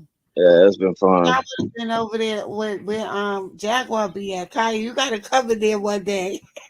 I, you talking about on her live, on her IG live No, she be on her friend Kingpin channel. Like he's an influencer. Like he be on hanging out with YouTube? all them big stars and stuff. Yeah. What's Can you Um, send? Can you send me a link in my IG? Yeah, I'm gonna send it to you. I'm gonna send it to you. Cause See, I be jumping on her IG lives, but sometimes she be want to listen to Jay-Z songs, and I just don't let my brain get influenced by his yeah, she music. don't be on. I mean, she be jumping on Kingpin. That's where I be on the panel with her all the time. Yeah, Hmm. they be trying to make that lady seem like she crazy, but she far from crazy. She ain't crazy at all. But they done burnt her car down, girl. When they do that, Last night. when how she was acting and she cut up so bad in the freaking airport, I feel her. I love Kingpin. Like I love that guy. He makes me laugh. He has a good attitude, and he's in the industry. He got like one foot in the industry, but you would never tell. But I started getting up there talking about Jaguar because I was tired of people tearing her down, and I started getting up there. Yeah, But and anyway, what you say, Kai? she need to know she have a support and backing, people that really be speaking out on the stuff that she's saying. So that's good that you showing her that you got a platform that you like to speak on or about, and maybe one day she can jump on your platform. Oh, I'll be screaming up there on that panel. I had to come down. I said, let me go to trenches because they about to make me mad. So let me go over to Swiper because I ain't been up there on Swiper thing for a while because I be damn sleep. Yeah. So I'll see y'all later on today. Thanks for coming through. You have a blessed day too. OMC told us to have a blessed day. Yeah, have a great morning. God bless you all that's in the chat. I ain't click on the comments, so I don't know who all there. I hope y'all have a blessed day, and Yes. we will see you later. See y'all later. Boss mom Good, fell asleep on us. well, good night, Queen, and Good thank you night, for Queen. allowing me to jump on your panel. Anytime. Have a good night, porn star. Have a good day, Dale. Good night,